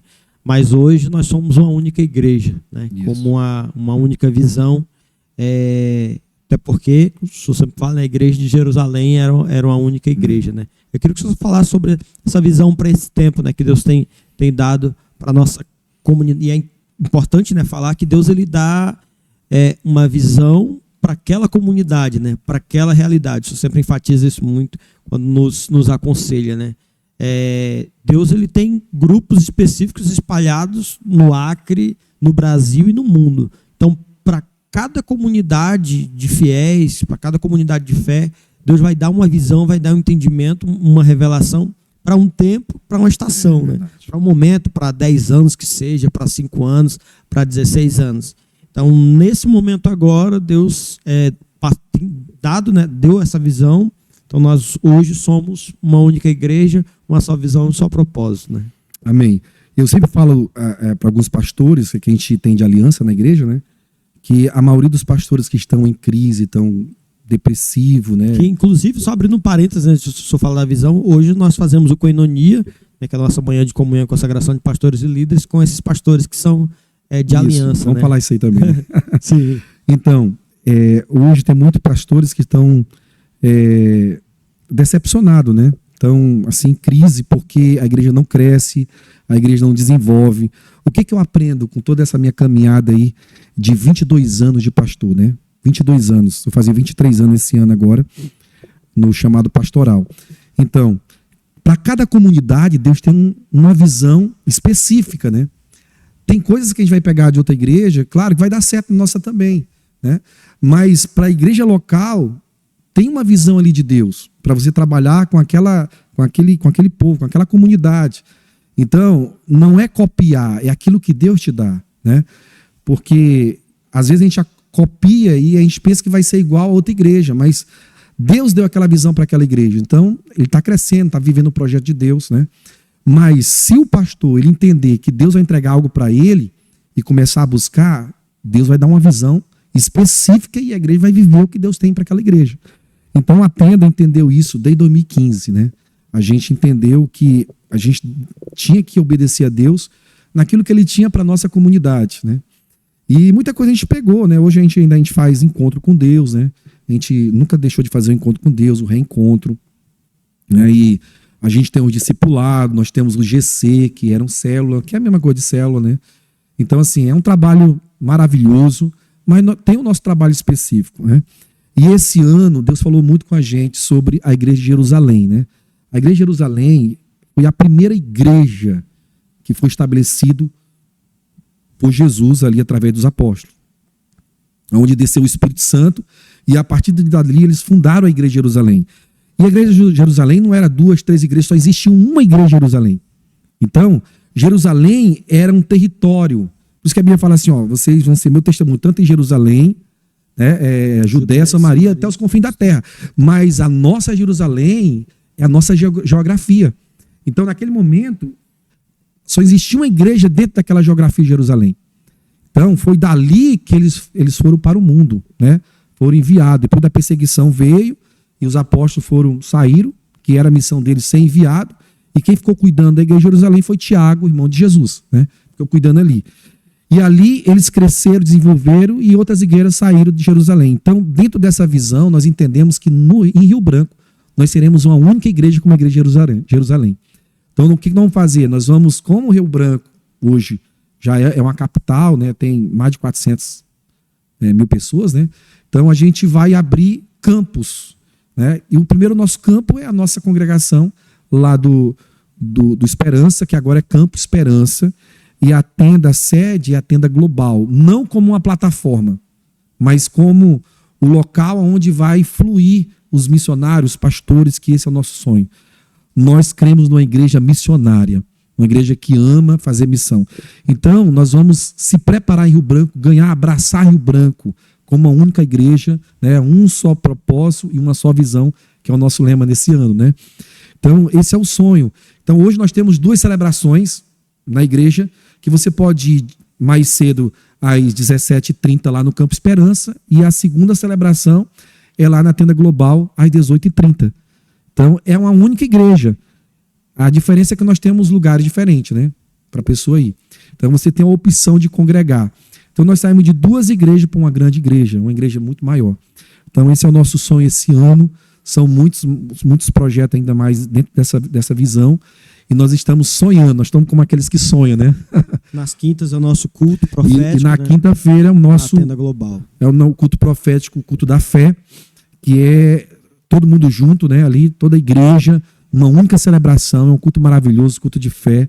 Então, assim, é o nosso melhor culto hoje, né? Para a gente poder falar de fé, de ousadia. Então, todo mundo está convidado aí em nome de Jesus. Glória a Deus. A gente sempre fala que nós fomos chamados para servir a noiva. Nós entendemos a nossa comunidade de fé, e aí por isso que surgiu, né, no seu coração, eu contribuí só com o nome, mas surgiu no seu coração o desejo do Koinonia, né, de fazer essa manhã de consagração de pastores e líderes. Queria que o senhor falasse um pouco sobre isso, né, já tem alguns alguns anos, né? Isso. Isso tem, desde 2021. 2021. 3 anos aí. 3 anos. Tem se estendido, tem servido a noiva do Cordeiro, né? A igreja, né? Verdade. O Koinonia, ele nasceu em 2021, né? Já era algo que Deus tinha plantado no meu coração, de poder ministrar para pastores e líderes, né? Passar toda a minha experiência durante esses 22 anos, agora 23 anos, no ministério pastoral, né? Por essa paixão e minhas experiências e mensagens que Deus me deu durante todo esse ano, né? A gente começou o Koinonia, era mais para a igreja, né? Assim, pastores da igreja, né? Pastores e líderes. Hoje a nossa igreja tem o quê? 20 pastores, mais ou menos, por aí, 20, né? E os líderes e as pessoas que trabalham na igreja. Mas Deus queria que a gente alcançasse outras igrejas também. E hoje nós temos as igrejas de aliança que vão com a gente ali. É uma manhã de comunhão com pastores e líderes, Koinonia, comunhão. Então, um momento especial, um momento de entrega, de direção, de destino. Então, assim, todo Koinonia nossa assim, é bem marcante, muita unção de Deus. A gente entra num momento de adoração, de celebração, né? E aí muita instrução de Deus. Koinonia, ele é baseado lá, se eu não me engano, lá em Lucas 10, né, que fala sobre os 70 que Jesus enviou para pregar. E a gente tem aquilo ali como uma missão de levar a palavra, de ensinar e direcionar pastores e líderes, homens de Deus. E a importância é isso. Nós não é uma reunião de mentoria, a gente não está dando mentoria para ninguém, não existe receita para crescer a igreja, né? A Bíblia fala que um prega, outro, né, rega, mas quem dá o crescimento é Deus. Então, quem dá o crescimento para a igreja é Deus. O que Deus quer que a gente faça, a gente pregue, fale da palavra, ministre a palavra. Tem uma coisa que eu sempre falo, que a igreja ela não cresce por multiplicação, né? Por que a igreja não cresce por multiplicação? Porque a igreja é um corpo, né? A igreja ela cresce por nutrição. Você dá de comer, ela vai desenvolvendo. Você pega uma criança, né? Como é que você faz uma criança crescer? Alimentando ela, nutrindo ela. E ela vai criando corpo e vai crescendo. Então, a gente entende que o maior alvo do crescimento da igreja é nutrir ela, ensinar ela, é alimentar a igreja, né? Que hoje as pessoas acabam não alimentando, né? E aí tem aquela visão da multiplicação, né? Multiplica sim, mas quando você alimenta a igreja, ela vai crescer sadia, vai crescer saudável, né? Não vai ser só um inchaço. Então Deus falou para mim muito sobre isso. Vamos alimentar a igreja, vamos nutrir a igreja. Como é que você nutre a igreja? A palavra de Deus. Palavra de Deus. O alimento do crente da igreja é a palavra de Deus. Então esse é o nosso sonho, né, de a gente poder abençoar pastores, falar do reino de Deus, falar ali de palavras que vão ativar o coração do pastor. Às vezes o que está faltando para o pastor não é uma estratégia para ganhar, mas sim reconduzir ele à paixão de Cristo, fazer com que ele venha sonhar, dar o seu melhor para Deus. porque as coisas virão no tempo de Deus. Isso aqui é uma realidade. Amém? E esse é o nosso sonho. A gente ama poder ativar ministério de pessoas. Amém. A gente falando sobre igreja, como que o senhor vê hoje assim, a igreja brasileira? Hoje nós temos, com a rede social, hoje a gente consegue, não sei se ter um termômetro fiel, mas pelo menos conhecer igrejas de todas as regiões do nosso país, saber como que está ali aquilo que chamou-se, né, durante o tempo, eu nem gosto do termo, né, movimento gospel, né, no Brasil. Mas nós temos uma igreja hoje, né, 2025, temos uma igreja hoje, e temos essa igreja, pelo menos olhando aí para a tenda, a igreja de 10, 15, 16 anos atrás. Então, como que o senhor enxerga hoje essa igreja do passado e essa igreja do presente? Se teve mudanças? Qual que é a realidade hoje da igreja brasileira? A visão como pastor, né? Como apóstolo, Deus confiou o ministério ao Senhor como não apenas de pastorear, né? No caso, nós que somos as ovelhas, mas de enviar, né? A unção apostólica, ela não é, como o senhor sempre diz, um título, né? Mas é a unção daquele que cuida de outros e que envia, né? Então, com essa visão que Deus lhe deu, como que o senhor enxerga hoje a igreja brasileira, noivo do Cordeiro, para além das tantas denominações que tem hoje? Quando a gente olha para o passado, a igreja, ela crescia através de uma paixão, né? E toda pessoa que começava a fazer um trabalho, levantar a igreja, a gente sabia que era sinônimo de renúncia, como nós falamos no começo. A gente tinha que renunciar, tinha que viver aquilo ali. E às vezes, quando falava assim, eu dizia assim, olha, eu vou ser pastor. Tu tá louco, irmão? Passar fome. Tu vai passar fome, necessidade. Então, se você olha para a igreja de hoje virou tipo um status, né? Ser pastor hoje é maravilhoso, né? Todo mundo acha que é algo muito bom, tudo vai ser visto, né? Tá nas redes sociais e tudo mais. Só que a vida pastoral, ela tem um processo. Esse é a minha preocupação, de a gente formar pastores que não passaram pelo processo de ser um pastor. E o processo, ele é dolorido, né? Por quê? Porque você tem que ser aprovado. Hoje não. Hoje é muito fácil fazer um curso de pastor, né? Ser treinado, fazer um curso de coach, você vai falar bem, vai se expressar bem, você consegue fazer. Hoje muita gente inteligente, a globalização está aí. Mas na época a gente começa, e vamos pegar também até a igreja a igreja primitiva, né? Sim. Então você vê que eles sofriam muito. E aí tinha que ter ali, ter a certeza do seu chamado, né? Porque o chamado, ele não é um título. Né? A gente tem muita gente pode correr atrás do título, mas o chamado é diferente. O chamado está ligado à convivência, à luta, à vida, aquilo que realmente você é. Amém? Então, hoje a gente vê que é muito fácil, né? Você se levantar como um líder. A minha preocupação hoje é a gente se perder no meio dessa caminhada e não entender que a igreja, ela se estabelece através das guerras, das lutas e das diversidades. Porque sinônimo de ser crente hoje é ser abençoado, é próximo. Claro que tudo isso vai vir na vida do cristão. Entendeu? Tudo isso vai vir, só que isso é no tempo. E a gente precisa procurar essas coisas, né?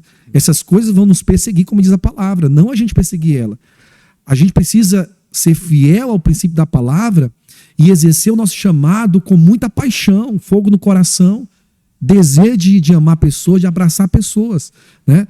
Então, a gente vê que existe uma geração hoje que não passou por esse processo. Né? E a nossa oração, Deus, visita a tua igreja, nos ensina a não sair da visão do reino, porque hoje as igrejas elas cresceram muito, né? E ainda igreja que tem 2 anos, tá gigante, né? Mas aí eu te pergunto, e o princípio, as guerras, será que passou pelo processo? Então, isso é muito preocupante, né?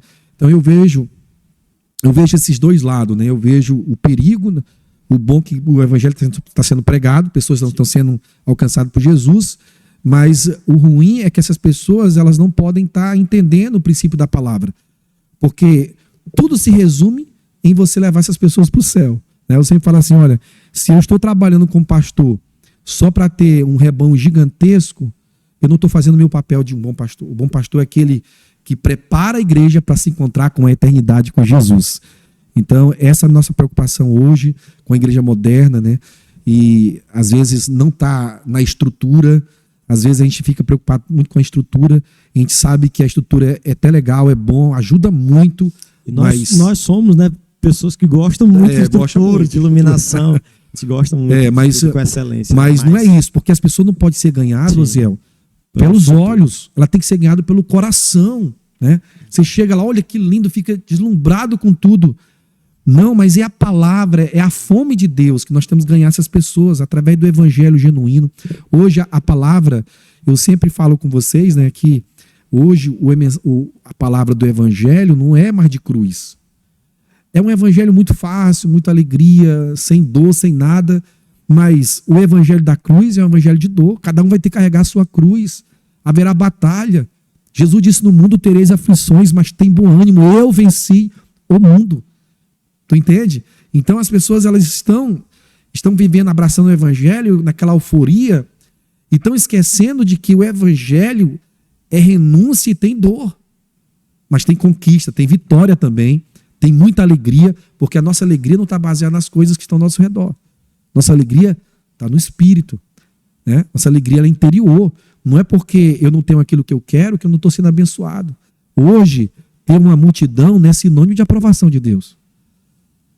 A aprovação de Deus é você ter uma vida reta no caminho do Senhor e levando pessoas a viver uma vida de retidão, de santidade. Hoje pregar sobre pecado, sobre arrebatamento, isso não dá mais ibope, né? As pessoas não querem mais ouvir isso. Elas querem ouvir: olha, Deus vai te abençoar, vai te dar um carro, vai te dar uma casa. Amém. Tudo isso vai chegar no tempo de Deus. Eu não discordo disso, mas o evangelho de Jesus é evangelho de reino. A primeira palavra que Jesus falou quando ele sai ali do Rio Jordão, já batizado com o Espírito Santo, o que é que ele diz? É chegado o reino dos céus. O reino dos céus. Então, a pregação do evangelho hoje é sobre reino, vida com Deus, transformação, cura da alma, cura do espírito, cura do corpo, entendendo que a nossa paixão maior é pela eternidade. Amém? Nós não podemos negociar os nossos princípios pelas coisas terrenas. Amém? Então, isso nós não vamos negociar. E eu queria falar isso para quem está nos ouvindo. Não negocie jamais os princípios de Deus por coisas. Porque as coisas virão, né? Buscai primeiro o seu reino, toda a sua justiça, e as outras coisas vos serão acrescentadas. É isso mesmo. Tem duas parábolas que eu acho que são interessantes, pontuais nesse tempo, que é a parábola do semeador e a parábola do construtor, né? Aquele que constrói a casa sobre a areia e o que constrói na rocha.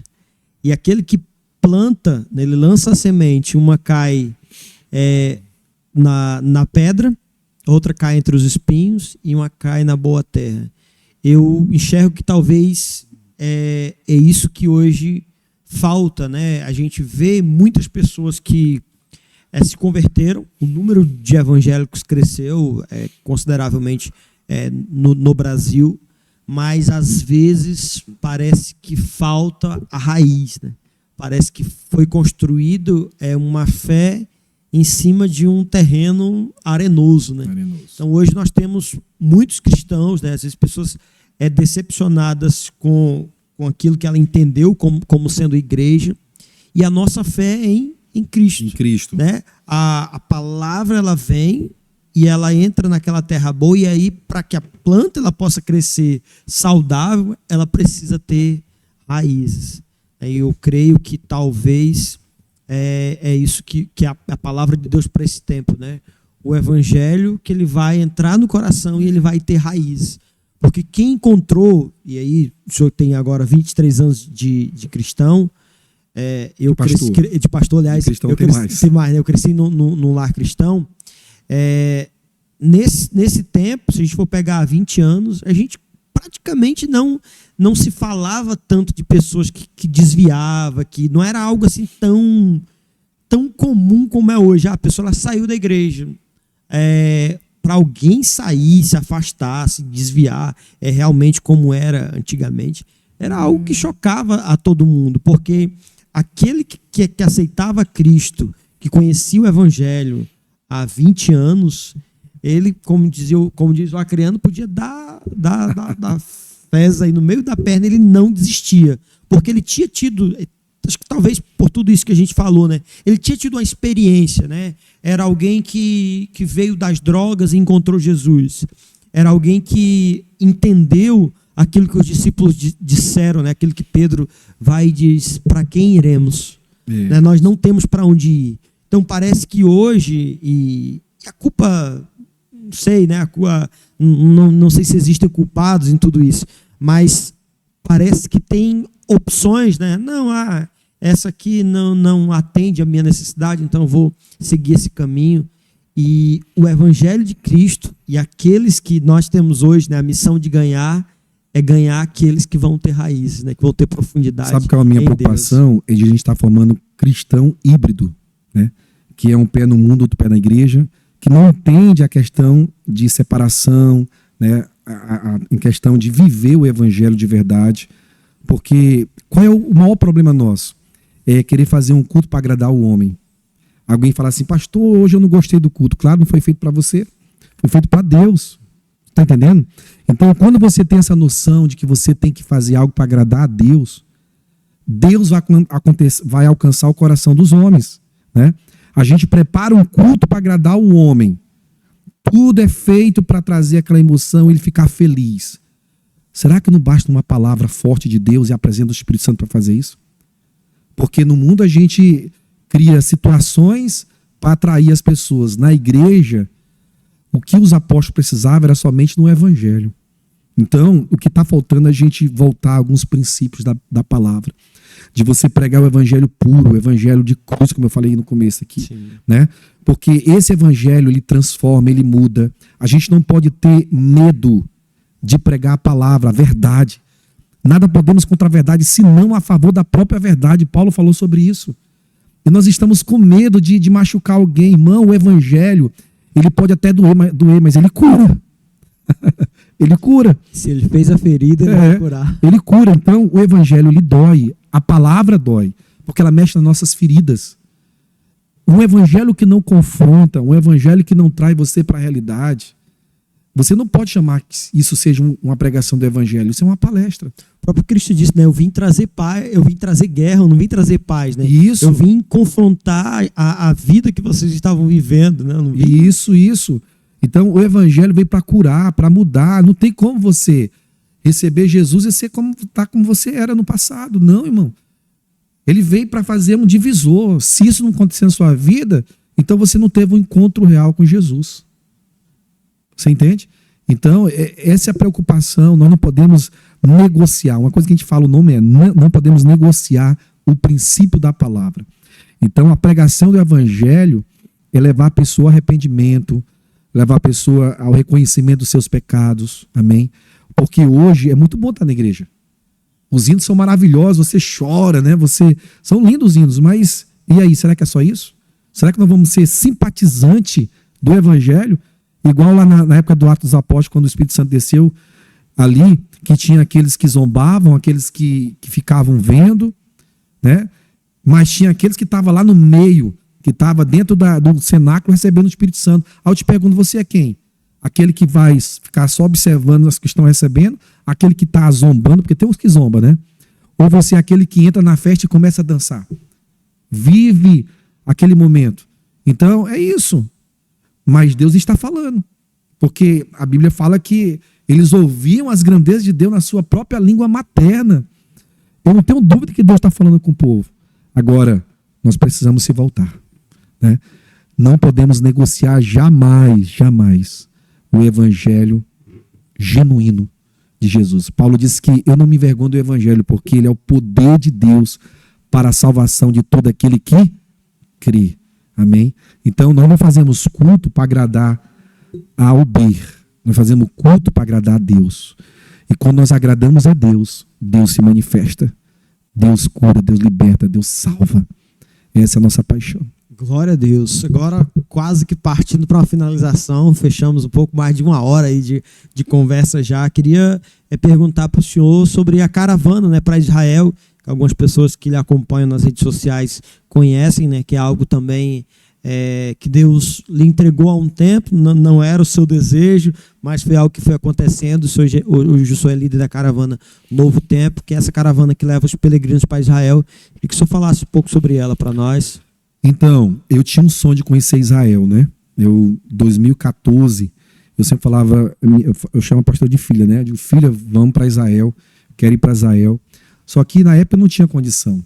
E aí, em 2015, eu tive um convite para mim ir, que é até com o pastor Moisés Sampaio, nosso amigo, né? Que vai vir aqui em nome de Jesus. Um dos próximos convidados. E aí, o meu sonho era ir lá, e aquilo queimar meu coração. Eu sempre fui um amante de Israel, né? E aí a gente decidiu ir, nós pagamos ali com muita dificuldade e fomos para Israel, 2015.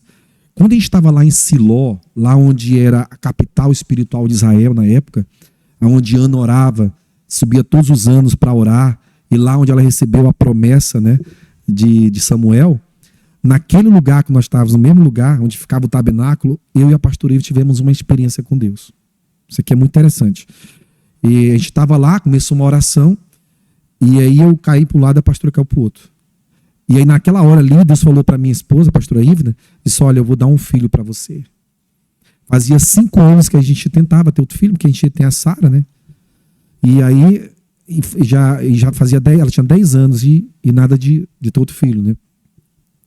E aí Deus falou com ela. E para mim Deus falou assim, você vai ser um peregrino de Israel. Você vai trazer pessoas para conhecer a Terra Santa. Irmãos, eu fui só lá para conhecer a Terra Santa. E quando eu cheguei lá, Deus me deu uma missão, levar pessoas. Agora eu te pergunto, eu sabia alguma coisa de caravana? Não. Sabia nem como começar. Mas eu tinha uma palavra sobre a minha vida. Irmão, quem tem uma palavra, sempre fala na igreja, tem tudo. Se você tem uma palavra de Deus na sua vida, pode ir e vai acontecer. Quando nós chegamos no Brasil, depois da caravana, que foi maravilhoso, foi uma experiência, foi um divisor para nós ali. E aí nós chegamos no Brasil, Deus prosperou a igreja, foi um tempo assim maravilhoso para a tenda. E a pastora Ivna chegou no Brasil 2 meses, ela estava grávida. Quando eu vi ela engravidando, eu digo, não, isso é Deus, irmão. Porque Deus falou lá, inclusive na hora que Deus falou para ela, mostrou, falou para ela sobre ela ter um filho, ela chegou dentro do ônibus, o ônibus da caravana, lá em Israel mesmo, depois que a gente saiu de Siló. E ela contou o testemunho. Ela pegou o microfone lá, que tem um microfone no ônibus, né? Só, olha, eu quero contar um testemunho para vocês. Deus me falou que eu vou ter um filho. Faz 5 anos que eu tento. Aí todo mundo bateu palmo e tal. Mas alguém podia dizer assim, mas amém. Irmão, 2 meses depois ela estava grávida. Então ali foi um sinal. Quando eu vi aquele sinal, eu disse, não, isso é Deus. Aí eu comecei a caravana. Montei a caravana. 3 meses eu tinha todo mundo para ir. A quantidade que eu precisava. E nós fizemos a primeira caravana em 2017. Então, assim, foi um tempo assim maravilhoso, né? Quem vai para Israel nunca mais é o mesmo. Né? Você conhecer a Terra Santa. A nossa caravana, o nosso roteiro sempre é um roteiro especial, onde você vai conhecer os lugares principais de Israel, os pontos principais. Tem pessoas que vão 2 vezes para Israel para conhecer o roteiro que a gente faz. E em uma só caravana a gente consegue fazer tudo isso. Então a gente vai passar pelos lugares principais, né? Que é o Mar da Galileia, que é o Mar Morto, né? o Monte das Oliveiras. Você vai ali no Rio Jordão, você vai na Jerusalém. A chegada na Jerusalém, irmão, é emocionante. Eu, quando chego em Jerusalém, eu choro demais. Quando a gente chega no mesmo lugar da onde Jesus chegou pela primeira vez e olhou para Jerusalém. Então, passa um filme, Osiel, e eu sei que você vai lá em nome de Jesus. Em nome de Jesus. Quando você chega em Israel, quando você olha para Jerusalém, irmão, passa um filme na sua cabeça. A Terra Santa, o lugar que nós vamos morar como igreja. Ali você olhar com seus olhos para aquela terra, no mesmo ponto, ali onde Jesus... Porque o ministério de Jesus começou na Galileia, né? Sim. Então todo o ministério todo dele foi dentro de Galileia. Quando ele foi para Jerusalém, já foi para morrer. Então ele passou pouco tempo em Jerusalém. Então ali ele olha para Jerusalém, a gente naquele ponto, e ali de Jerusalém a gente entra, a gente conhece o Muro das Lamentações, né? o Jardim Getsemane, que é um lugar assim, espetacular, o lugar da prensa. Todo mundo que vai lá é imprensado mesmo, né? Ali tira o azeite, porque é um momento de quebrantamento, de muito choro. Aí você vai no túmulo de Jesus, o jardim da tumba, que a gente chama. Então, assim, eu conheço tudo de Jerusalém. Hoje, ali geograficamente, conheço tudo de Jerusalém. Então, eu sou um amante, eu sou apaixonado pelaquela terra. E assim, quando eu lembro de lá, dá vontade de chorar, porque é um lugar assim espetacular, maravilhoso. E assim, eu tenho uma missão de Deus. Eu saí em 2015 com uma missão, levar pessoas. Eu já levei praticamente 150 pessoas para Jerusalém, para Israel, para conhecer a Terra Santa, né? E assim, eu estou falando aqui de alguns lugares, mas são muitos lugares, né? Como Belém, onde Jesus nasceu, Nazaré, onde Jesus cresceu, né? Galileia, onde ele começou o ministério dele. Nós fazemos um culto no meio do mar da Galileia, olhando para aqueles montes que Jesus, né? Aqui nós temos 2 discípulos nossos que estão aqui. Que vão também, glória a Deus. O John e a Eduarda. Né? Eduarda. Então, assim, é uma viagem para marcar o coração de qualquer discípulo de Jesus. É uma viagem maravilhosa. Então, assim, esse ano nós estamos indo, agora em maio, se Deus permitir. Nós vamos em maio, nossa caravana Novo Tempo, é o nome da nossa caravana. Então, assim, e são experiências. A gente sempre fala que a gente não faz um passeio, não é um turismo, a gente realiza experiência. Então, quem vai para Israel é para ter uma experiência com Deus. Então, se você vai com o coração aberto, com certeza Deus vai falar com você. Então, quem quiser ir, é só nos procurar. Ainda tem vaga, né? Ainda para ir. E nós estamos aí na expectativa para esse ano novamente pisar a Terra Santa. Nós já fomos, eu já fui, né, 4 vezes. E essa, se eu não me engano, é a terceira caravana que eu estou fazendo. É a 4ª caravana. Fui 5 vezes, né? Sim. 5 com essa, né? Que vai ser agora. Então, todo mundo está convidado. Maravilhoso. Eu vou em nome de Jesus, qualquer dia desse eu estarei indo. Gente, eu queria desde já agradecer, né? Primeiro eu vou seguir os protocolos aqui. Meu pastor já tem aqui, ó, um dos nossos patrocinadores, um caderno da Cadernos, que é minha marca, né? Da tenda aqui, que está nos patrocinando com a logomarca da tenda. Todos os nossos convidados vão receber um caderno do nosso podcast. Então, eu lhe agradeço por ser o primeiro a vir. Eu que agradeço. A acreditar, né, no sonho. Como eu disse no início, eu quero poder contar muitas histórias como a sua, da nossa igreja, que vão inspirar pessoas, que vão tocar em pessoas. História de milagres, né? As pessoas pararem para assistir, para ouvir histórias de milagres, daquilo que Deus está fazendo, daquilo que Deus ainda vai fazer. Como eu já disse lá na nossa igreja, a palavra que Deus me deu no último ano foi esperança, né? Esperança para aquilo que Ele vai fazer. Profetas falam de 1 bilhão de almas que serão salvas nos próximos anos, de nós vivermos o maior avivamento que a terra já viveu. Nós cremos nisso, né? Nós somos uma igreja apaixonada por avivamento, né? Nós somos uma igreja avivada, igreja pentecostal, né, pastor? Pentecostal. A igreja pentecostal é avivada, que tem buscado viver em Deus a vontade dele para esse tempo, né? Para as nossas vidas. E essa é a nossa oração. Estar aqui também estar servindo ao Senhor. Esse episódio, para você que está nos assistindo, cada episódio nós vamos abençoar aí pelo menos uma família. Então você assistindo, você divulgando, eu vou, antes do pastor agradecer e fazer a oração final aqui por nós, pelo nosso estado, para que haja cura. Nós temos muitas pessoas doentes nesse período, né, no nosso estado, então nós vamos orar também, liberar cura sobre a cidade, sobre a nossa cidade, sobre os hospitais. Enfim, eu queria agradecer nesse momento, não fiz no início, queria fazer agora, agradecer aos nossos patrocinadores, agradecer as pessoas que acreditaram, né, no nosso projeto, como eu disse, Cadernos, né, que é a minha marca, que também está nos apoiando. Queria agradecer a Scarlet Store, que é da Thaís, que é uma loja de roupa. Você vai seguir, ver nas nossas redes sociais essa loja, que é a loja da Thaís. Abençoe essas pessoas, pelo amor de Deus. Deixa eu agradecer rapidamente aqui. Queria agradecer ao Lanche do Pastor, né? Cantinho Lanche do Pastor, que nos abençoou com esse lanche aqui. É maravilhoso, nós estamos participando. Eu participei bem mais do que o nosso pastor. Queria agradecer a Bruneta, na pessoa do Adelino, né? A Bruneta Pães. Talvez você já viu lá no Araújo, em outros mercados. A Bruneta. Então está nos abençoando também. O Alapac, que é um açougue, para você que é pastor, é um açougue que fica na Principal 6 de agosto. Pastor, eu vou fazer um encontro, um reencontro, um evento, inclusive nos nossos próximos, eles estarão conosco. Você pode procurar ali a Alana, que ela vai fazer um preço abençoado para a sua igreja, para o projeto que você vai fazer. É um açougue ali na Principal 6 de agosto. Queria agradecer o Colégio Batista Betel, na pessoa da Emily, que é filha ali do Albino, né, da sua família ali, a família da Emily, que foi minha aluna, que é a pessoa que foi a ponte para nos abençoar e que vai estar conosco nesse projeto até Jesus voltar, em nome de Jesus. Queria agradecer ao Jardim Fechado. Pastor, eu queria comprar uma Bíblia, Jardim Fechado. Você vai seguir lá nas nossas redes sociais, tem essa versão aqui, tá? Aqui em DJ 1611.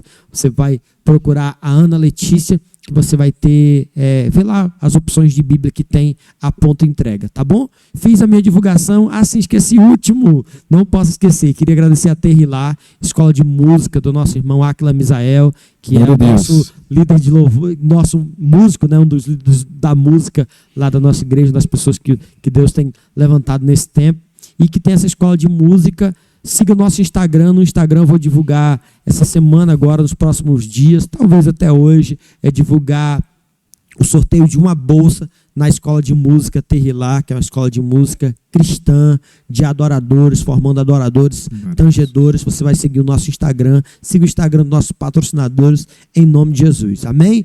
Fiz as propagandas, também apareceu aqui durante o nosso podcast, você vai seguir, vai vir nas nossas redes sociais, não deixa de seguir, eu sei que é cansativo, mas não deixa de curtir o nosso canal, ativar o sininho, dar o joinha nessa transmissão, tá bom? Para que você abençoe o nosso trabalho, o nosso projeto, em nome de Jesus. Agora sim, queria agradecer meu pastor, obrigado, meu pastor, como eu sempre chamo, é apóstolo Átila, mas é o meu pastor. Amém. Queria agradecer o convite, foi difícil, mas em nome de Jesus deu certo. Né? Tá deu aqui, certo. Né? Obrigado, meu pastor.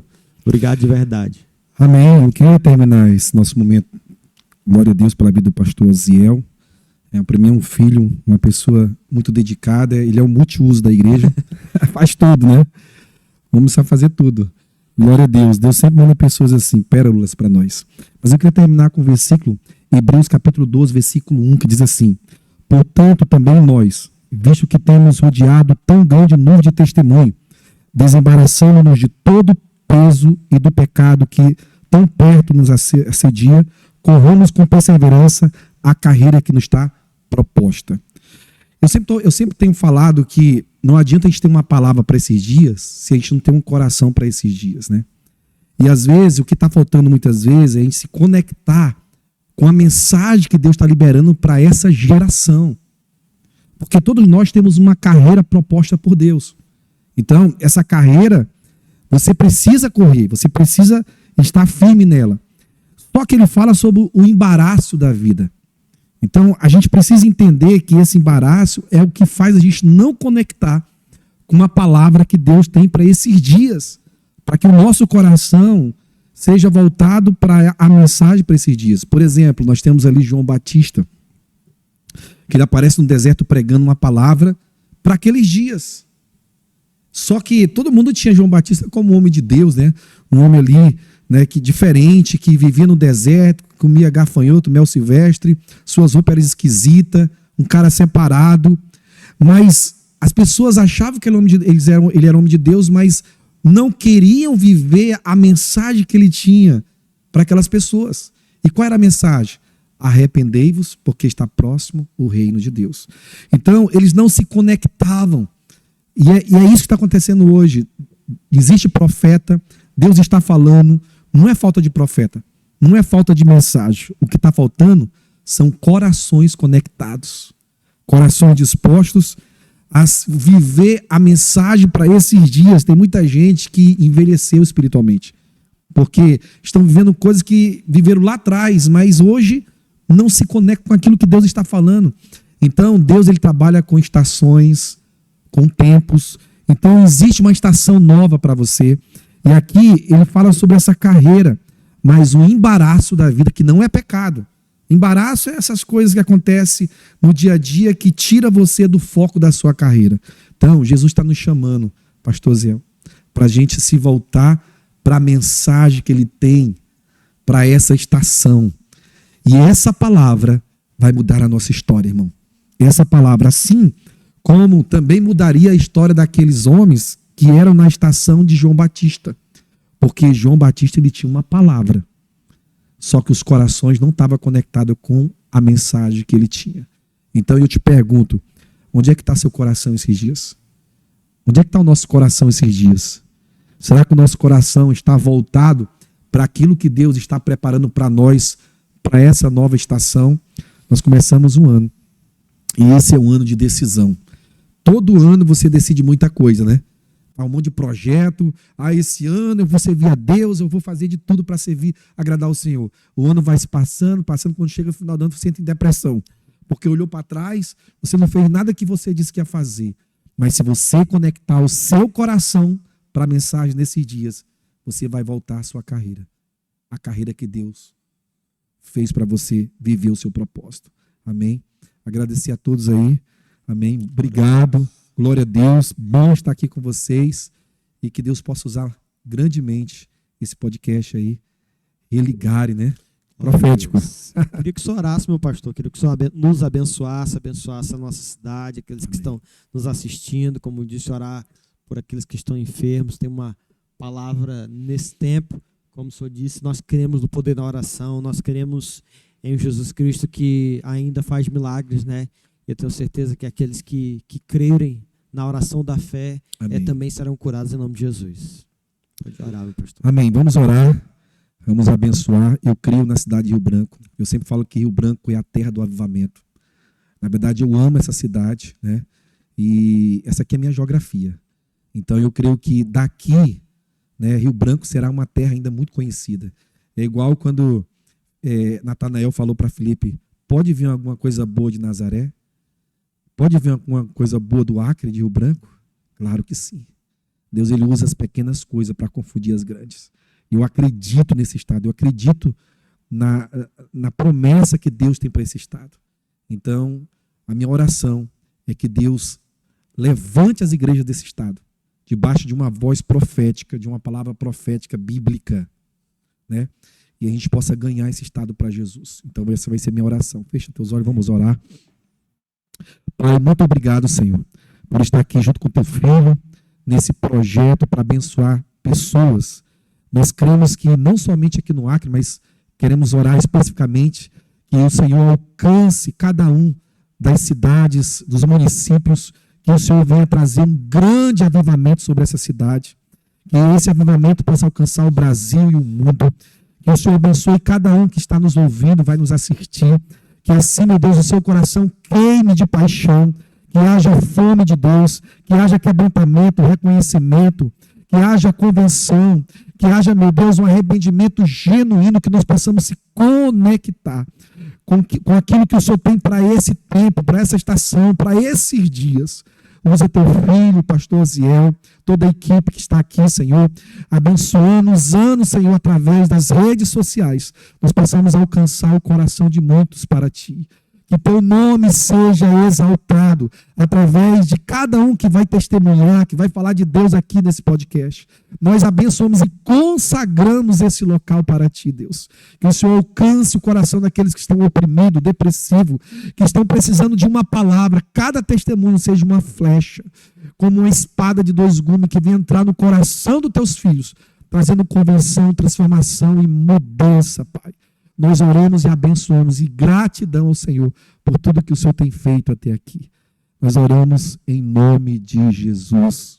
Obrigado. Deus abençoe. Amém. Glória a Deus. Obrigado, meu pastor. Se você assistiu até aqui, muito obrigado. Não deixe de se inscrever no nosso canal, curtir, dar o joinha, ativa o sininho, segue a gente nas redes sociais, Religare, @Religare Podcast. Tá bom? Se quiser me seguir no Instagram também, está lá, Aziel Soares. Deus abençoe sua vida. Até o nosso próximo episódio, Religare Podcast, um podcast sobre fé, amor e esperança. Deus abençoe.